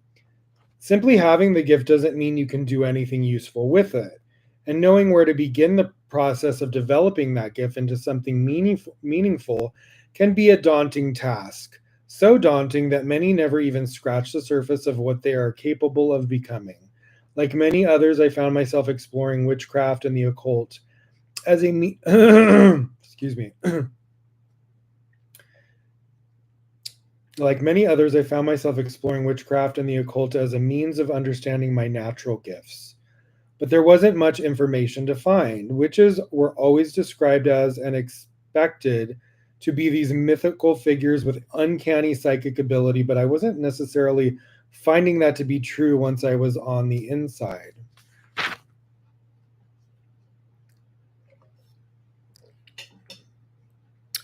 I discovered that just because witches were expected to be psychic, that didn't mean that they were naturally gifted at being psychic. Okay. What's more, what's more, teaching someone how to use their natural abilities when present was a difficult task at best. The majority of people writing on the subject developed the ability to be psychically sensitive through their studies in the occult. Those who did have a deeper level of understanding often did not identify as witches and did everything they could to separate themselves from the label. As paganism and the occult became to reemerge into the spiritual scene, there was a great importing of ideas, philosophies, and practices from groups and cultures that had already embraced the psychic. This was a long way in helping us piece together practices that could be applied to our work in the craft, but still remain something separate from it. And if you wanted to go deep with the practices of psychic development, you still needed to look outside of the craft for help. It has only been in recent history that this has started to change as authors like Laurie Cabot, sorry, I'm going to butcher these names, Silver Ravenwolf, and Christopher Pensock, to name a few, have leaned in on the conversation and have helped to bridge the gap between psychic development and modern witchcraft. What we have learned from their work and that of their contemporaries is that these two worlds weren't always separate, and in reality, they quite naturally fit together. Psychic ability is something inherent in every witch. It merely needs to be nurtured, like most skills. It is something that witches have the ability to do. It's just that some of us have a knack for it, while others struggle to find their compass. In this book, Matt Aron continues this conversation with the goal of helping us find that compass, no matter our skill level or natural predilections. He puts his years as a professional psychic and witch to use and takes on the challenge of laying out a digestible yet detailed exploration of psychicism as it relates to witchcraft and intimate look at tying the pieces together to not only sharpen our senses, but to enrich our magic as well. Those approaching the subject for the first time will find a rich repository of practices and knowledge that will help to awaken dormant psychic abilities and put them to good use in their craft. This isn't apparent just in his attention to detail, but in the slivers of gnosis that Matt wraps up in every topic. We, the readers, are treated to an intimate look at a fundamental praxis that could only come from years of personal development and experimentation. That's what I like about Matt Oren's book is that you could just see when you just like go through like the chapters like how experienced he is, and if you learn a little bit about like his actual experience, he's very experienced, like, and he's just like coming from a place of like skill and knowledge, and so I wanted to learn from somebody that was knows what they're talking about. Those who are naturally and embodies it, those who are naturally gifted or who are taking their practice to the next level will find that Matt's own natural abilities as a psychic have given him unique insight that proves to be informative and inspiring time and time again. Excuse me. What sticks out most in this book is the emphasis on fusing the landscape of psychic development and witchcraft into a single practice. As I mentioned earlier, when I began my studies, books like this did not exist. We had to go outside of witchcraft to find our answers. Here we are finally given a manual on how to have an authentic witchcraft practice that includes psychic ability as a basic component. Matt is a part of a new generation of witches who continue to carry the torch of spiritual development in the 21st century, bridging the old school and the new. Some will see his use of terms like brainwave entrainment, the shadow self, synchronicity, and reality mapping as too new age. Others might find subjects like the three souls, quintessence, true will, and the witch fire to be too dark and witchy. In the past, these were things that would remain separate from one another, but here they are woven together to create a tapestry of practices that has the potential to truly change your craft no matter where you are starting from. These things are not presented to add fluff or to make our author sounds smart. They are here to hold together the fundamental aspects of embracing our potential and taking our witchcraft to a whole new level. In his professional life, Matt has spent years working with the public and helping seekers like you and me find the answers we were looking for. Sometimes this comes in the form of reading, sometimes a class or a blog. He also has a great podcast as well with Rachel True. But Matt's love of service and commitment to helping others is always present.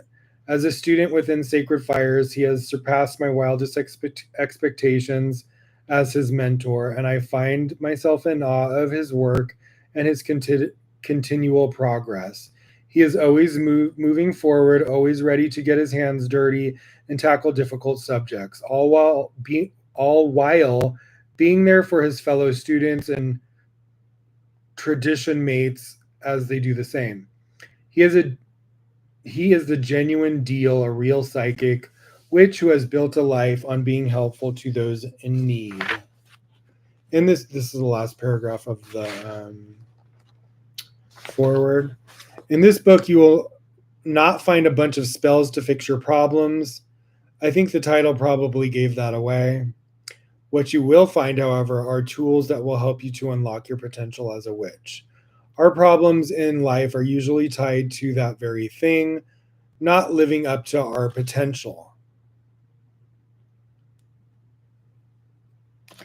It isn't easy. It is actually some of the most difficult work we can do, but Matt knows this and takes us where we need to go with perfect love and perfect trust in our ability to succeed where we may not have before.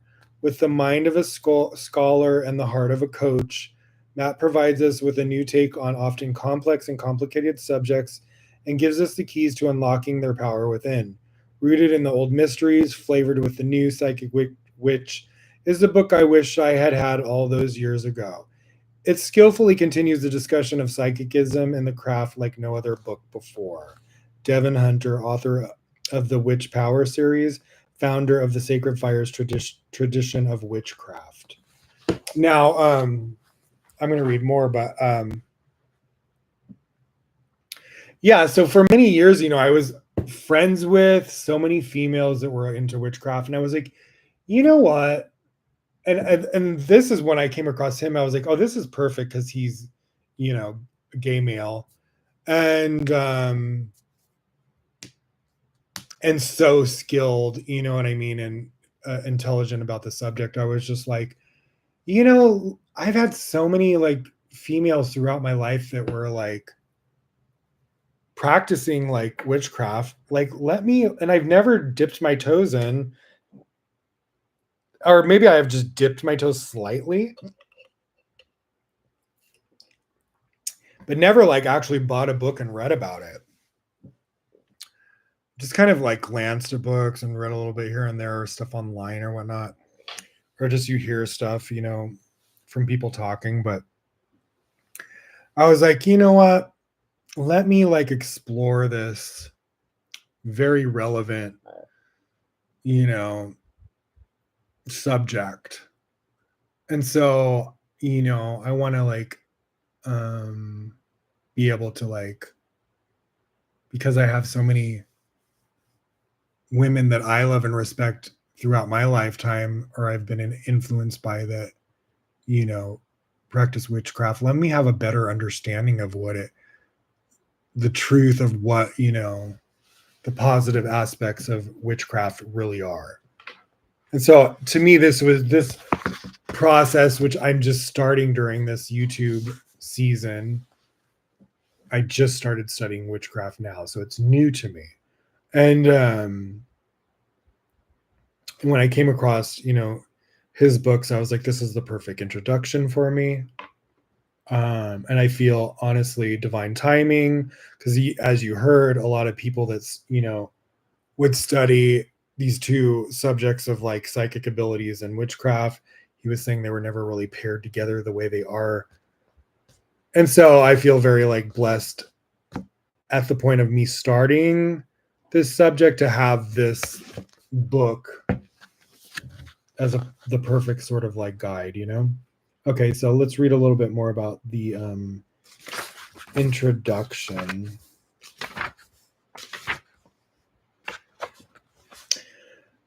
So now this part's from Matt. So for many people, what time are we at? Okay. For many people, the words psychic and witch are seen as words reversed for fiction. The words may conjure up ideas from movies and television, such as American Horror Story, Salem, The Craft, Chilling Adventures of Sabrina, or perhaps the witches of Hocus Pocus, or maybe even fraudulent scam artists pretending to be psychic. Though it is not my intention to prove that both psychic ability and magic ability are real on blind faith alone, let me assure you that they are. My goal is not for you just to take my word for it, but to have you prove this to yourself through direct experience by the time you have come to the end of this book. Psychic and magical power is our birthright. In both psychic and magical circles, there's quite a bit of gatekeeping. This is unfortunate. Gatekeeping is best defined as an attempt to control and limit who can be a part of a certain group of or activity. A lot of people do that with Kabbalah as well, if you haven't noticed. There's a strong notion that you can only be born with magical or psychic aptitude. While you definitely can be born with a predisposition to these realms, just as one might be born with a predisposition to arts or athletics, it is definitely not the only way to attain them. In fact, it often becomes a form of lazy elitism to make such statements. Just as with art or sports, continual training, dedication, and practice are necessary for development and maintenance. I once had a client in a psychic reading who kept referring to my gift, saying that I was the one with the gift that they claimed they did not have. I kept reassuring them that it's not necessarily a gift, but an ability that must be developed and continuously worked at to help maintain and strengthen it. This client didn't seem to believe me at first, but I assured her that it was absolutely true. I invited her to one of my psychic development workshops in which I taught psychic techniques, many of which I am sharing in this book. I had her prove to herself that anyone, even she, could be psychic. This excited her greatly and put her on a quest to learn more and more and to keep working at it. She is now a professional psychic reader a few years later. That's cool. Some folks will say that these are things that must be passed down genetically in the family, or that only certain groups, cultures, ethnicities, or genders can possess these abilities. This is absolutely incorrect. They do that with Kabbalah too, like gender things, and it's ridiculous. Not only do we see magic and psychic ability universally throughout history in both genders, but as humans, we all share a common ancestry.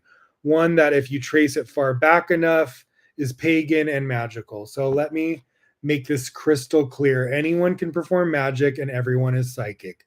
Magic and psychic ability aren't supernatural, but rather completely natural and absolutely possible for every single human being to engage in.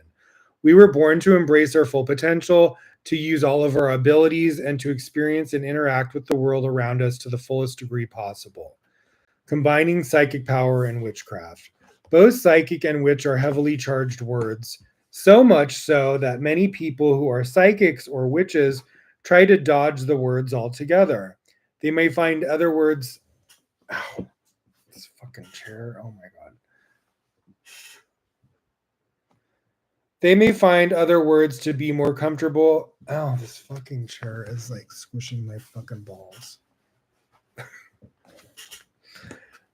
Um,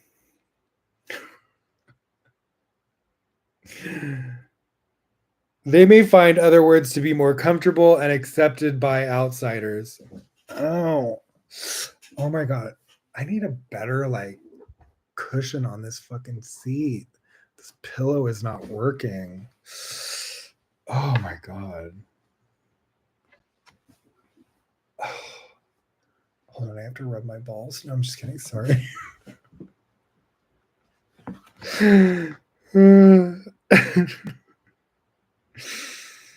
They may find other words to be more comfortable and accepted by outsiders.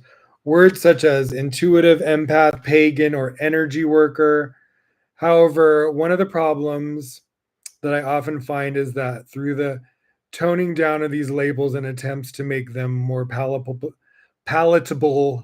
to the general public, there is often a lessening of the full potential of psychic and magical ability as well. The succinctness of thoughts, emotions, and words only enhances the psychic and the magical, and the words psychic and witch are two very succinct words that evoke very strong thoughts and emotions. To me, these words conjure up a level of adeptness and power within their respective realms. Lowering the bar of these practices serves no one.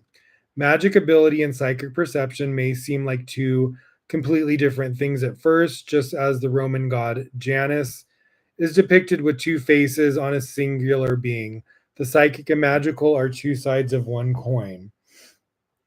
At the core, they're aspects of how we are engaging and interacting and interacting with subtle energies. Psychic ability is also commonly referred to as extrasensory perception, wherein one is able to perceive energy as information through various means. Folk etymologies have their place in our collective psyche and are often used among magical teachers. The word witch is often connected to the word Wicca. I remember I dated this guy. Well, I'm not dated. I went on like a date with this guy when I was younger. I was like a, I think I was like a, I don't, yeah, I don't, how old, I don't know how old I was. I don't know if I was like, I really don't know what age I was. It was maybe like 18, 19, something like that. And so I remember we were the same age. And then I went over his house and he was like, said he was like, would you say Wiccan? He studied Wicca and his mother studied Wicca. And I remember going in his house and like seeing like he was showing me like all his mother's like Wicca altar stuff. And I was just like, and I was familiar with Wicca just from being in like metaphysical stores and seeing stuff about it. And we ended up like hooking up. And I remember I just like jacked him off or something. We were like jacking off or something. But I remember he like came and he was like convulsing like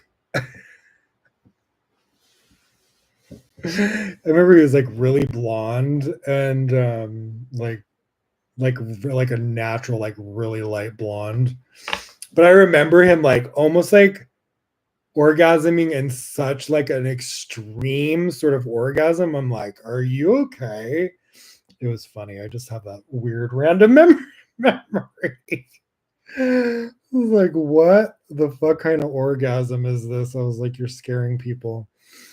All right, but maybe he had never like I remember the first time though I had my first like gay experience and I was like that like it is like that in the when you have your first like gay experience sexually, your adrenaline is you're like because you're so turned on and it's so like this buildup of like you were just like almost like shaky because it's so adrenaline inducing and like such a turn on, and it's so cataclysmic when you come, and it like literally it is like, so maybe that was like his first thing, and that's why it was so, because like especially for like gay men that repress that side and they have that like secret like real like fantasy turn on, which I wasn't attracted to women at all, so my sort of like attraction to men physically was so strong, even like as like a teenager, and even before puberty, and and it was like night and day. It wasn't like that with like women. It was like way stronger with men. And but when you have that build up of like fantasizing for years, and you're not like expressing it, and then you're in this like sudden situation where you're so turned on by someone and you're having a sexual experience, it is like you see stars, you know what I mean? It is like, and it can be emotionally overwhelming if you have any sense of like shame, which I did like in my like teenage years when I first would mess around with like some of my friends that I grew up with. I remember having like the shame from society that's like an external thing. I'd realized how much it influenced my subconscious or my own view of myself energetically or emotionally. Because I remember when I would come after the first times or whatever, I would be like feeling shameful. Just immediately after I would come, it was like the weirdest thing. It's like you orgasm and then instantly you're like ashamed and in guilt and like, what did I do? And blah, blah, blah. And so there is that sort of thing that a lot of gay men have to get through in the beginning stages of being intimate. And then, obviously, like you get past that, and then it's like, okay, I understand this. I'm soul retrieving myself from the external shame of the world of people that are shaming gay people and how it's affected my sort of self image and emotions. And anyways, went on a little tangent there, but I thought it was relevant. All right. Folk etymologies. Did I read this part? Okay. Folk etymologies have their place in our collective psyche and are often used among magical teachers. The word witch is often connected to the word Wicca, which is popularly passed on by elders of the craft as meaning to bend, shape, or to wield. While there's not really a lot of strong evidence of this being a historical etym- etym- etymological etymological definition. It's an effective idea that gets to the heart of what witchcraft is when you strip all the different trappings and traditions away. In other words, the craft of witchery revolves around the ability to manipulate energy and shape it for desired outcomes. Many witches rush through their basic and their daily practice, perhaps. Perhaps this is because they're entirely focused on completing tasks for a level of training that they're doing through and moving on to the next stage. Maybe it's because they are not taking personal accountability for their practice and growth and are relying instead on the validation of their teacher to tell them that they've mastered a particular stage. Perhaps they've become bored with the work that they're doing. Maybe they assume that something more complex means that it's more powerful and they therefore are seeking the powerful. Just because something is basic or simple does not mean that it isn't immensely powerful. Magic contains everyone. Wait, excuse me. Magic changes everyone that it touches, and everyone who touches magic changes. It's important to understand that all initiations are beginnings and not endings. I have found continual unfolding of attunement and depth in the basic practices that many others may set aside as being part of their past practice as beginners.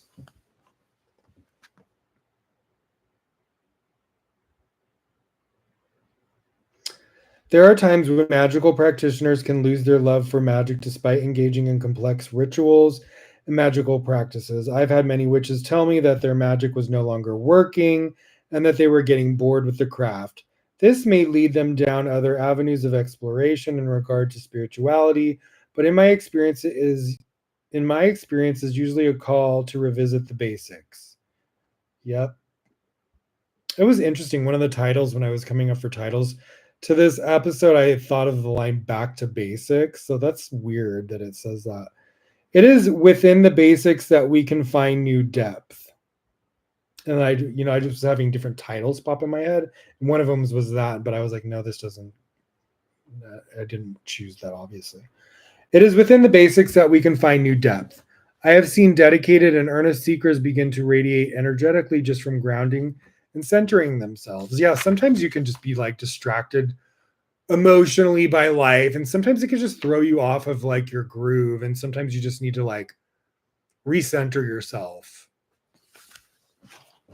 cleanse yourself, recenter yourself, get more focused, get your energy back in alignment. Things will throw us off from time to time. And it isn't that your magic isn't working, it can be that you're just a little bit out of alignment and you just need to get a little bit more back in the saddle, honey. Whatever you touch will. Okay, what is the last line? Okay. Whatever you touch will touch you back. The simplest way that I can try to explain it is that when you spend time touching the core of the earth, soaking in the stars, communing with the moon, aligning with the elements, working with the gods and spirits, it changes a person. It's as if their wavelength begins synchronizing to different wavelengths, and the person's energy hums like a symphony. Sometimes we feel this through psychic means, but often we experience it as just an intensely strong comfort with the individual, a sense of familiarity and kinship, and a high level of respect, even if we don't recognize exactly why. There's just this knowing in regard to the nature of their heart and spirit. I believe this is because we're feeling the energies within them that we spend so much time with ourselves. So there's this recognition. You can feel the energies that they've spent time with because you spent time with those energies as well. There's just this je ne sais quoi about them. Witchcraft is often considered a crooked path that weaves serpentine between the right hand and the left hand paths. I am not convinced that this path has a destination, but rather that the path itself is about the journey. I suspect that the serpentine, whatever, path is Ouroboros, having no true beginning or end. I'm here to help. All right, just a few more pages with the introduction, and then we'll move into some oracle readings. I'm here to help. As a practicing witch who is very active in both my local community and greater online community, and through my experience as a professional psychic interacting with other psychics, I have noticed something. There are a lot of witches that are not that great when it comes to psychic abilities. There are also a lot of talented psychics who are absolutely blocked when it comes to magic and manifestation. I have met so many witches who are completely unsure if the spirits and gods that they're working with are even there, or are unsure if they've cast a circle or raised energy other than the simple fact that they've followed directions. It's like they're working completely blind. I have also met psychics who can give other people fantastic life advice and clarity, but struggle to pay their rent, remove obstacles, and manifest opportunities. This is by no means a judgment. Rather, it's something that I understand from my own experience as well. There were many years when I would try casting spells and they just wouldn't work. I would follow the instructions. Have you ever seen Bed Knobs and Broomsticks on Disney, which is really funny, where she's like, learning witchcraft too, and for a while she's trying to do these spells and they're not working, and then they do. It's funny. It just reminded me, I got that vision when I was saying that. I would follow the instructions, have the right ingredients. I love that movie, by the way. If you ever want to watch a really old school Disney movie about witchcraft with Angela Lansbury from Murder, She Wrote. She plays the lead in it, and she's great in that. Bed knobs and broomsticks. I was obsessed with that fucking movie when I was little. Makes sense now, right? Have the right ingredients and recite all the words, yet it would still fall short of manifesting any sort of concrete outcome. Magic isn't about empty rituals, words, or objects. The key to magic is the manipulation of energy, and energy is best worked with when it can be perceived.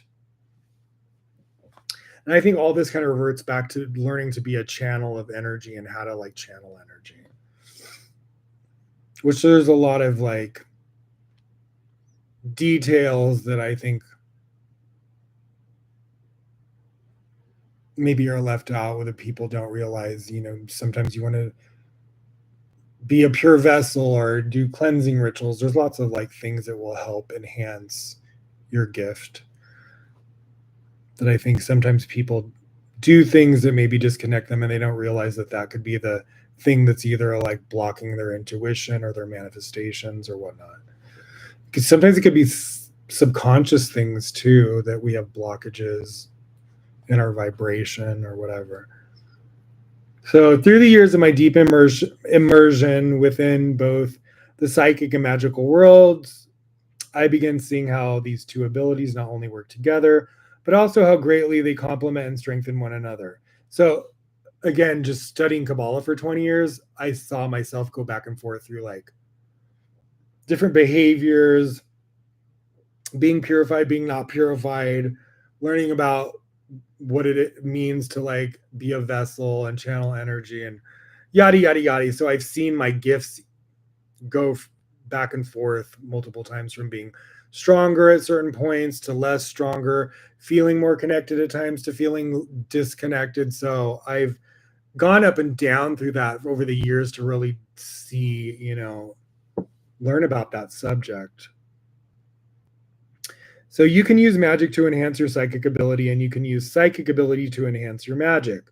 I have sought out some of the most prominent and well-respected teachers of magic and psychic ability to study with throughout the years, and this has only strengthened my conclusion that they're not merely intertwined, they are two halves of one whole.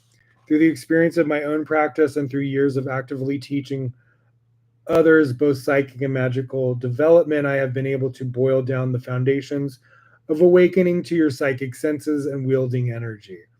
I have left room for experimentation. Why is this look crooked?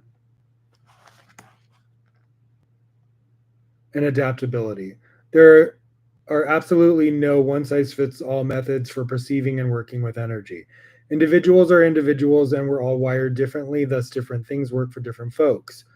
I have kept this in mind throughout the book and will help you to explore your own relationship to these methods.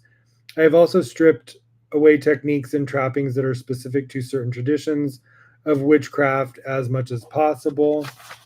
What is left are core ideas and components that are similar throughout the various traditions I have trained in and among teachers of other traditions that I've read and spoken with, such as Three Souls and the Three World Models.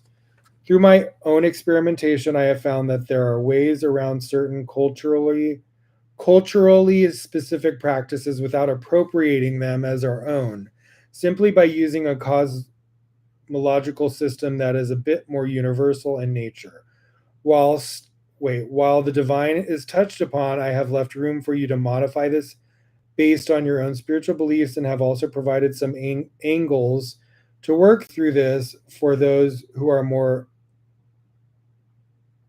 atheistic in their approach to witchcraft or psychic ability. I have approached the subject of the divine through the vague term of spirit, which is open to personal interpretation, such as the divine mind, the universe, source, God, goddess, or the star goddess. Even if your interpretation is that it's a psychological tool to access something deeper within you, you may also notice that there are few or no tools or materials necessary for the work in this book aside from your mind, body, and spirit. It lacks the pomp and circumstance of what is viewed as a traditional spell. That is intentional. I want the reader to understand and master the energies that they're working with before they venture into proper spell work. Mastering the perception and manipulation of energy is crucial before you move forward to effective spell casting. However, you will be amazed at what you can do with only your mind, body, and spirit. My aim is not to assist you in becoming merely a powerful psychic or a powerful witch, but to make you a powerful psychic witch. To me, a psychic witch is one who not only perceives information with all of their inner and outer senses and all of the realms of reality, but one who is able to directly experience, interact with, and manipulate them for their own advantage. Throughout this book, I will be sharing some of the most closely guarded tips, secrets, practices, and meditations. While it may be tempting to skip around to sections that seem interesting to you, I strongly advise viewing this as a course in which all elements build upon one another. You'll also be given exercises along with a model of the soul, a model of different planes of existence, and concepts related to divinity. Regardless of what your personal beliefs are surrounding these topics, I encourage you to approach this book as if the concepts are true and they're serving a purpose and building towards something else. I encourage you to learn the rules, cosmology, and praxis as laid out here before modifying them to reflect your own tradition or spiritual path.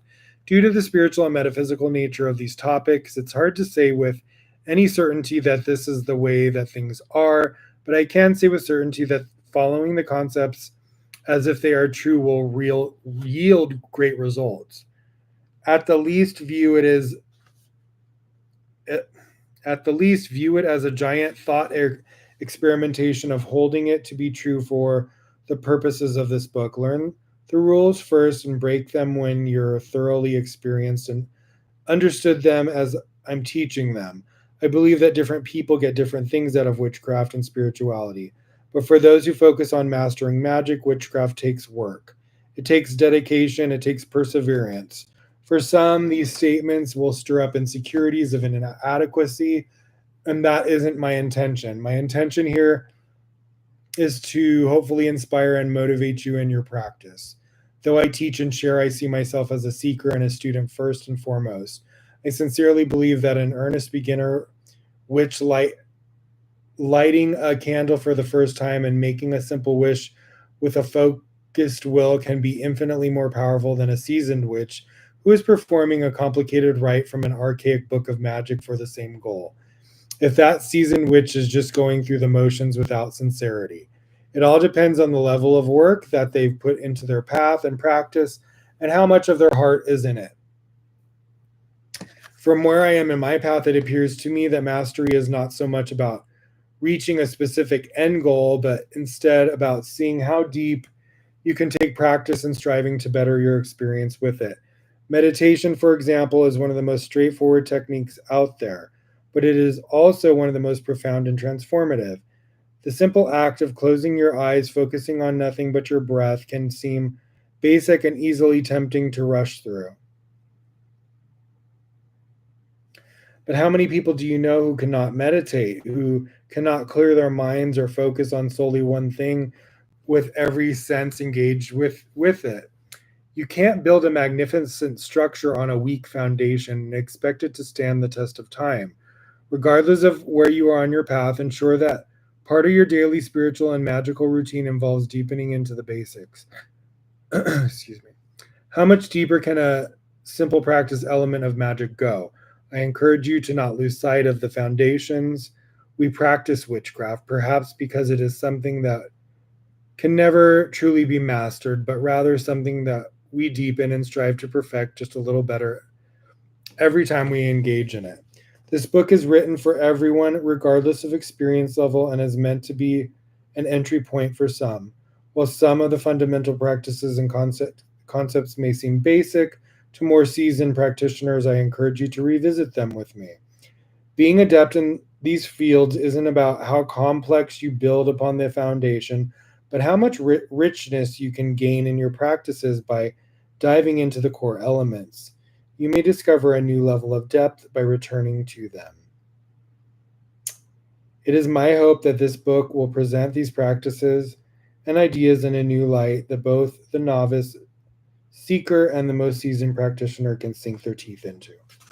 They would say that in Kabbalah too, because they would have like Kabbalah 1, 2, 3, 4, 5, whatever it would go up to, and then they would tell you to start over, and they would say each time you start over and take Kabbalah 1 or 2 again, you're going to see it with new eyes, and it's going to still enhance. So there's something to still be learned by going back over something. or going back to basics or an entry level, you know. All right, love this book. Excited. And now we're gonna do a Rumi card pulling just because the love was a lot of the energy that was going on, and I came across this Rumi quote that I loved. So I was like, you know what? I'm going to incorporate a Rumi reading. And because this theme was about Enoch and Metatron, Jennifer Sodini, her Be Not Afraid deck of biblically accurate angels, has a Metatron card, which I used in the photos for this episode. So we'll read what the card from Metatron says from her book. I'll do that really quick, and then we'll do a reading from Rumi. But this was the quote from Rumi that I posted with the ad. So it said, "Don't move the way fear moves you, move the way love makes you move." Rumi. I loved that quote. So let me pull. So here's the Be Not Afraid deck by Jennifer Sodini of biblically accurate angels and celestial magic.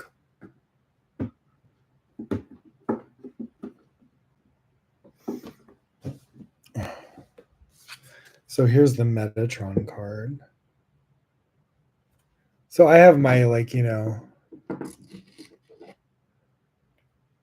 Metatron cube and selenite. So look how it's on top of his head. So that's like the chariot.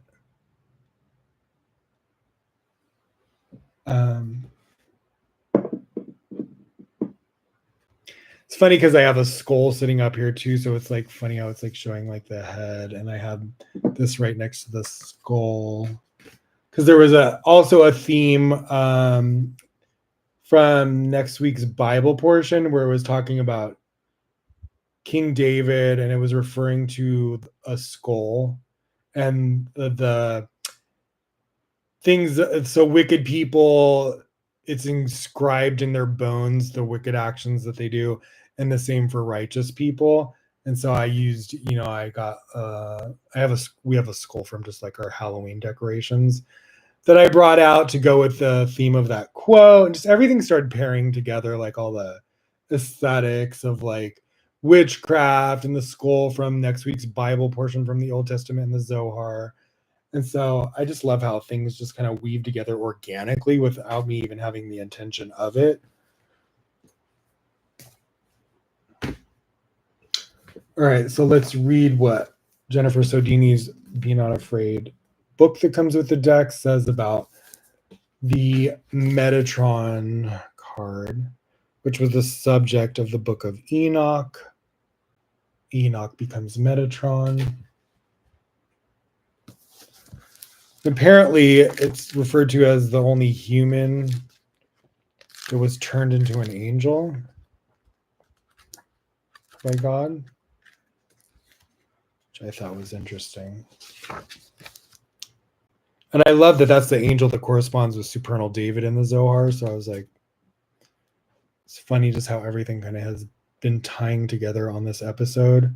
It started off from me studying with looking into like Teal Swan, and she has these frequency paintings, and each one, so she had this social media post where you're supposed to pick 6 out of 6 different frequency paintings, which one stands out to you. And then, on each slide, it'll say what the consciousness is behind each painting. And the one I picked was Enoch consciousness. So that was like the genesis as well that led me to get the book of Enoch, and just everything kind of like unfolded from there. All right, Metatron, page 107.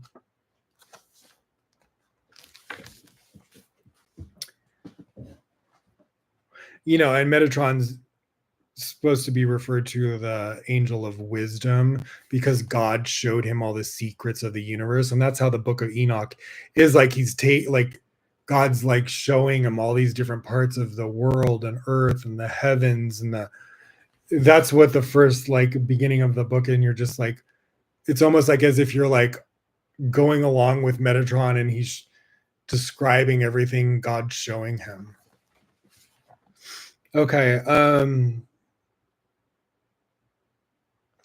Metatron. See, look. So this says angel has a key, and then it says Enoch 1 through 3, Keter, Neptune, the Babylonian Talmud, and Platonic solids. The creative matrix.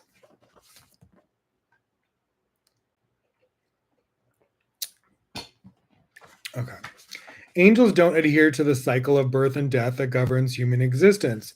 They exist beyond it. Yet the prophet Enoch's ascension to become Metatron is an exception within apocryphal texts. This rare event marks a precious instance in which a human was transformed into an angel, an evolution ordained directly by the Creator. Look, here's a quote from Gershon Scholem, Major Trends in the Jewish Mysticism, 1941. This Enoch, whose flesh was turned to flame, his veins to fire, his eyelashes to flashes of lightning, his eyeballs to flaming torches, and whom God placed on the throne next to the throne of glory, received after his heavenly transformation the name Metatron. The angel Metatron is known as the eternal scribe and is enveloped in dazzling solar light, which appears as a pillar of heavenly fire with 36 wings and innumerable eyes. Their cube, see, this is the Metatron's cube.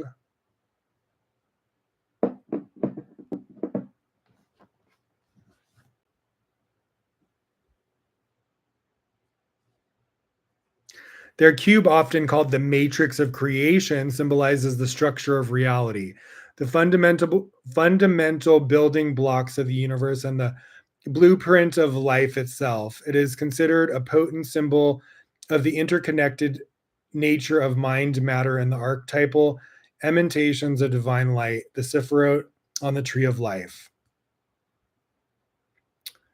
Metatron also acts as an otherworldly record keeper, which is interesting. It's almost like Akashic records. Meticulously noting the cosmic and earthly chronicles within the great choir of creation.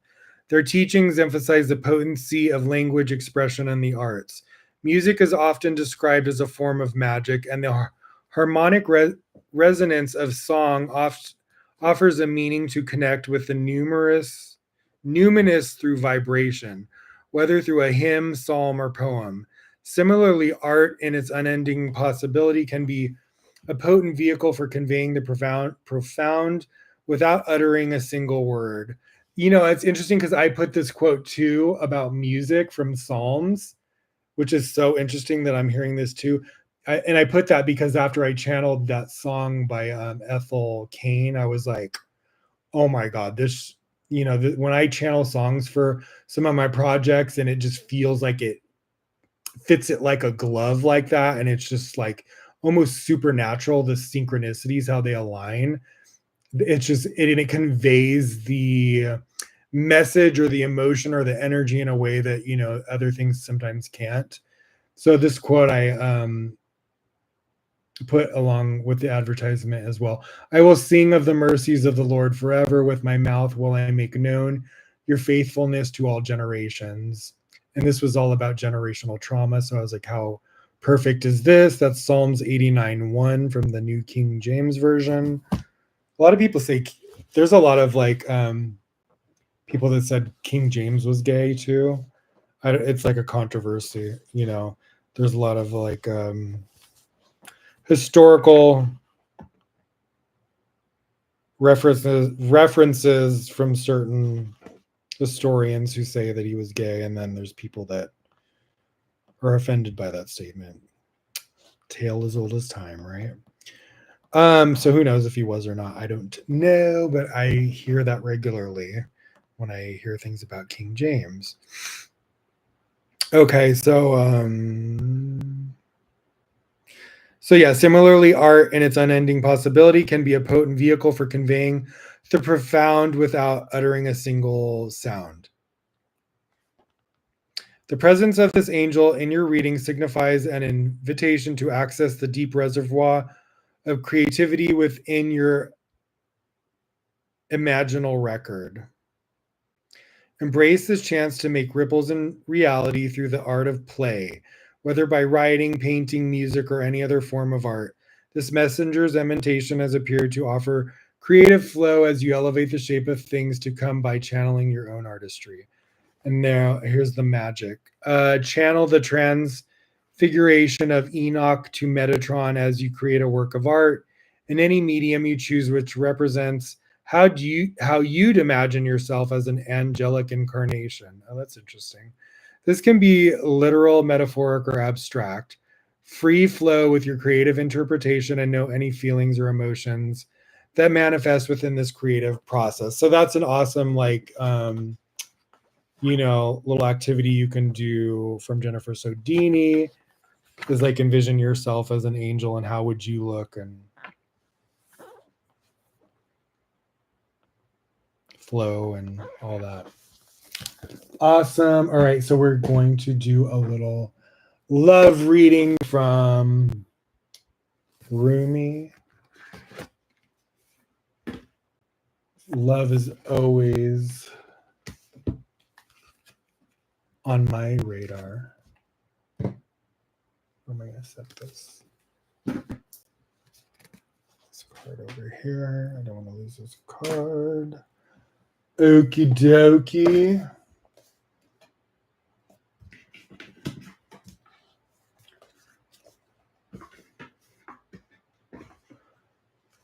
All right, Rumi, Spirit.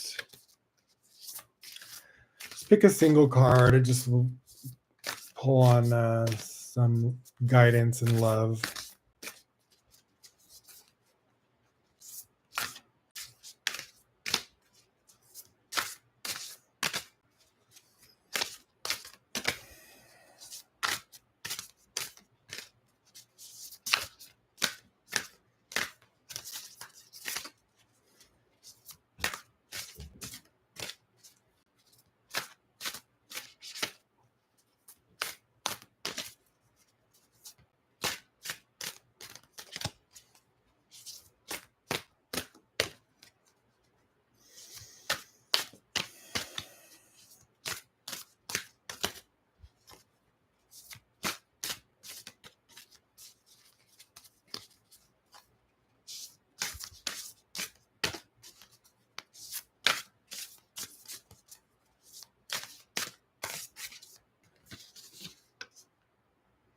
Wow.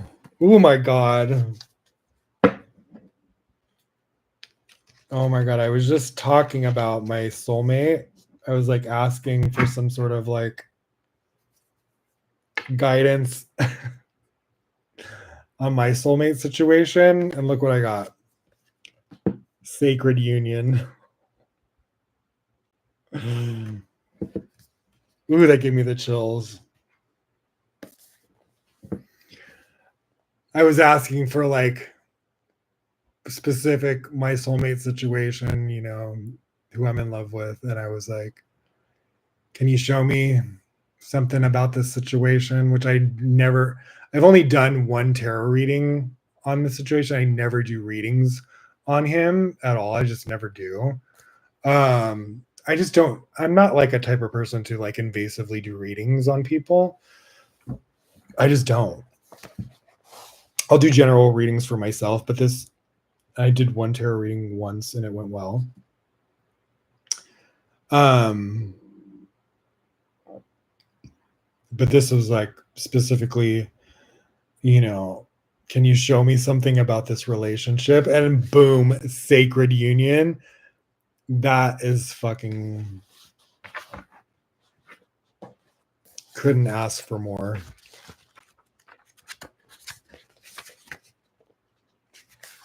That kind of makes me a little bit giddy.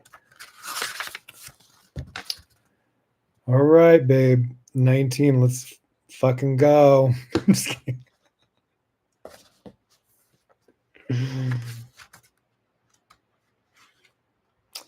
Hawaii 5-0. Let's fucking go, bitches. No bitches.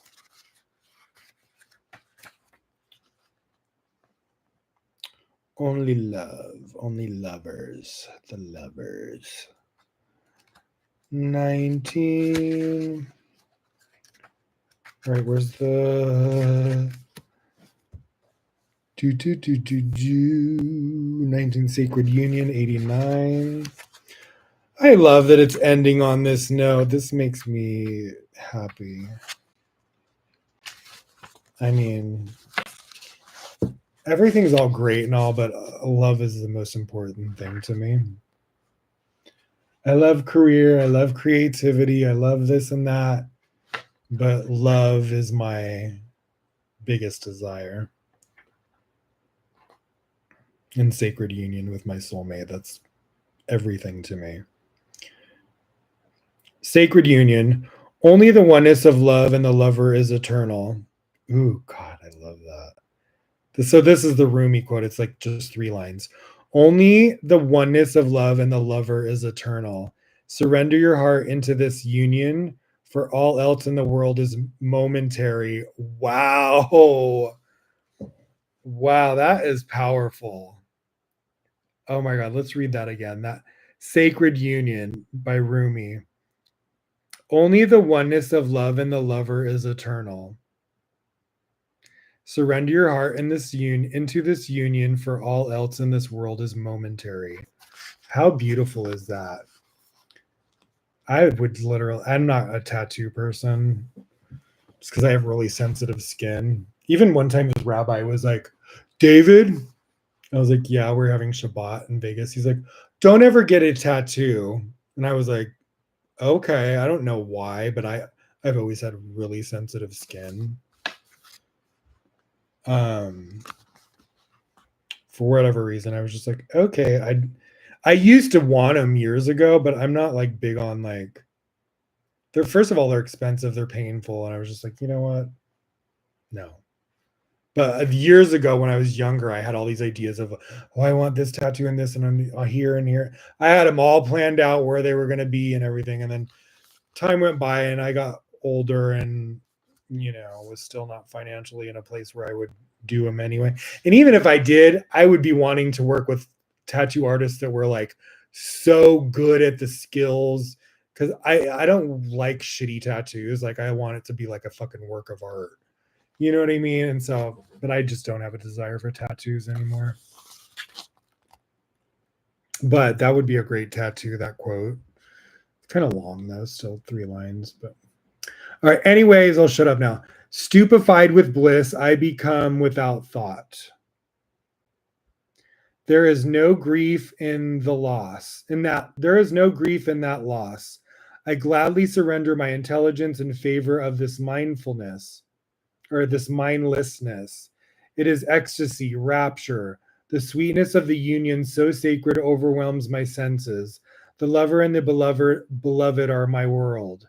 Nothing else exists except this love, this unity of divine masculine and feminine, and the fresh new universe that shall be born from their sacred conjoining.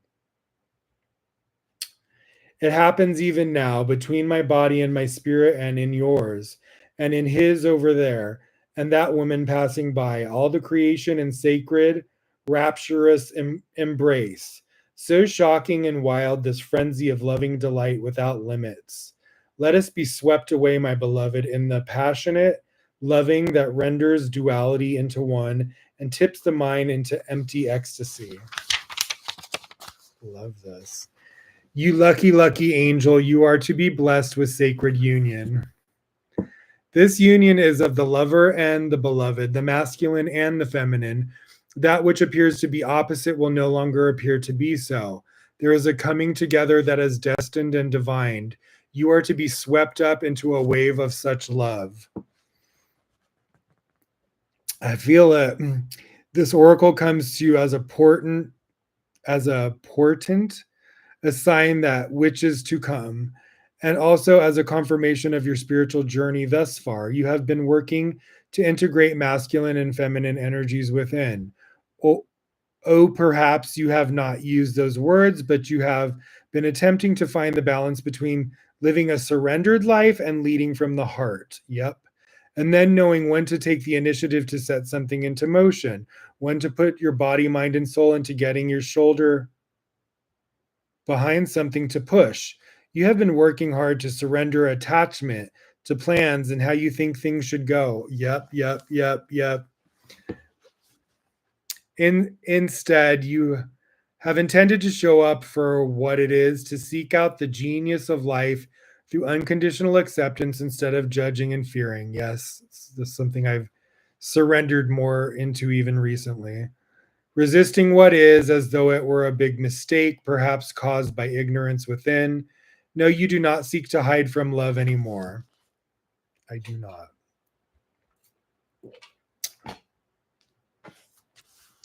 You have been learning step by step how to embrace it and allow it to embrace you. What a journey you are taking, beautiful, lucky angel. So, your confirmation is thus: you are growing, you are evolving, you are making genuine shifts in consciousness that are allowing you to change the way you are in the world, to become freer, more loving, wilder, more divine. The divine has been seducing you with love and beauty, and now in your surrendered state, you are seducing the divine. I love that. You are calling such passionate devotion to your cause, such clever and capable assistance, such graceful intervention.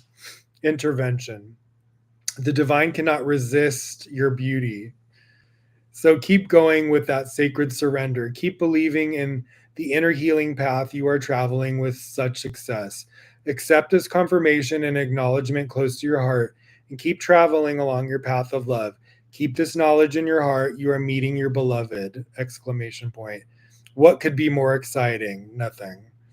The sign coming to you with this oracle is that of great love bestowed by the hand of grace. What this means is there is destiny at play in matters of the heart. There is heart healing and a letting go of past obstructions, suffering, or misunderstandings. Yeah. And that was something I had to realize the last few weeks about misunderstandings and my old traumas and my fears, and projecting that onto my love. And I had to apologize and take accountability for that. And, you know, it's been quite a journey. You could say, in a way, and a humbling journey of having to accept, overcome my fears and my traumas and my projections and my reactions to someone I love, and not do that again, and make sure that I'm like never doing that again in the way that I started to. And it was just like both of our trauma coming up in ways and triggering each other, but it was something that needed to be had at a distance that I think is laying the ground for how things will come forward. And it was a huge lesson of like surrendering to him and surrendering to my peace and my love and my trust, and releasing fear and past traumas and not projecting old traumas and situations onto this new situation, and being patient. There was a lots of things I learned from that. So it was beneficial.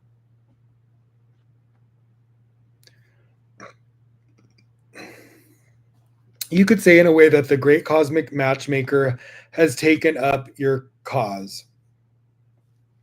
If you're already in a relationship, expect that there will be healing of that relationship in whatever way needed. Thank you, God. You may have no sense of how it is going to play out. Nope.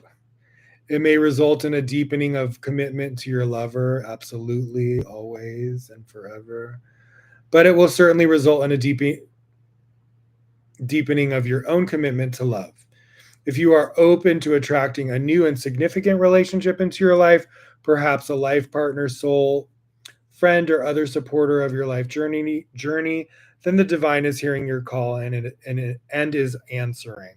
Let go of your grip. Do not hold on to a particular person, to a particular fear or fantasy. Instead, open your arms as if expecting your lover to run straight into them. For what could be more perfect than the divinely sanctioned relationship entering into your life? It will move you. It is likely through romance, but it could be through soul satisfying partnership, the soul for whom you have been waiting so your life path and heart inspired work can continue to develop.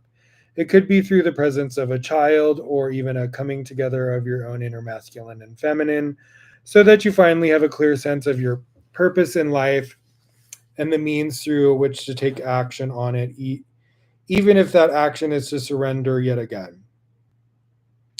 This oracle also comes with a particular piece of guidance for you, no matter what has been, what has succeeded, and what has appeared to fail, what has been loved and what has been lost. There is only one truth that will prevail in your life without failure, without exception, and that is love. It is all you are truly seeking, and and it is behind every life experience seeking you. Do not stand back from it. Do not put yourself aside. Turn down your eyes and pretend you cannot be seen by the world. Be bold.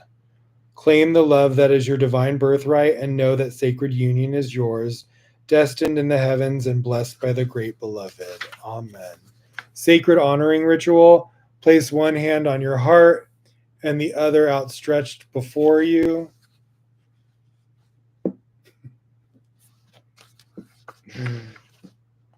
As if to place it on the heart of another.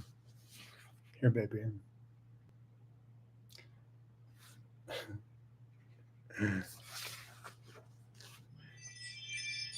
Say aloud, through the grace of Rumi, who loves me unconditionally, I call upon my true beloved now to be at one with my heart purpose through divine grace. Our sacred union is now sanctioned and blessed. The love in my life swells to overflowing, and I do not try to contain it. I am satisfied to be washed away in bliss, and I serve the great beloved in this divine romance, offering my heart to the one great love through which all other love emanates. I am love. I am united, heaven and earth, conjoined in passionate devotion to the great beloved. Love fills my life in all the ways I need, and I am graced by divine blessings so rich. Thank you, so be it. Place both hands on your heart and rest for as long as feels good for you. When you are ready, simply open your eyes, place your hands in prayer, position briefly, and then on your head. You have now finished your sacred honoring ritual.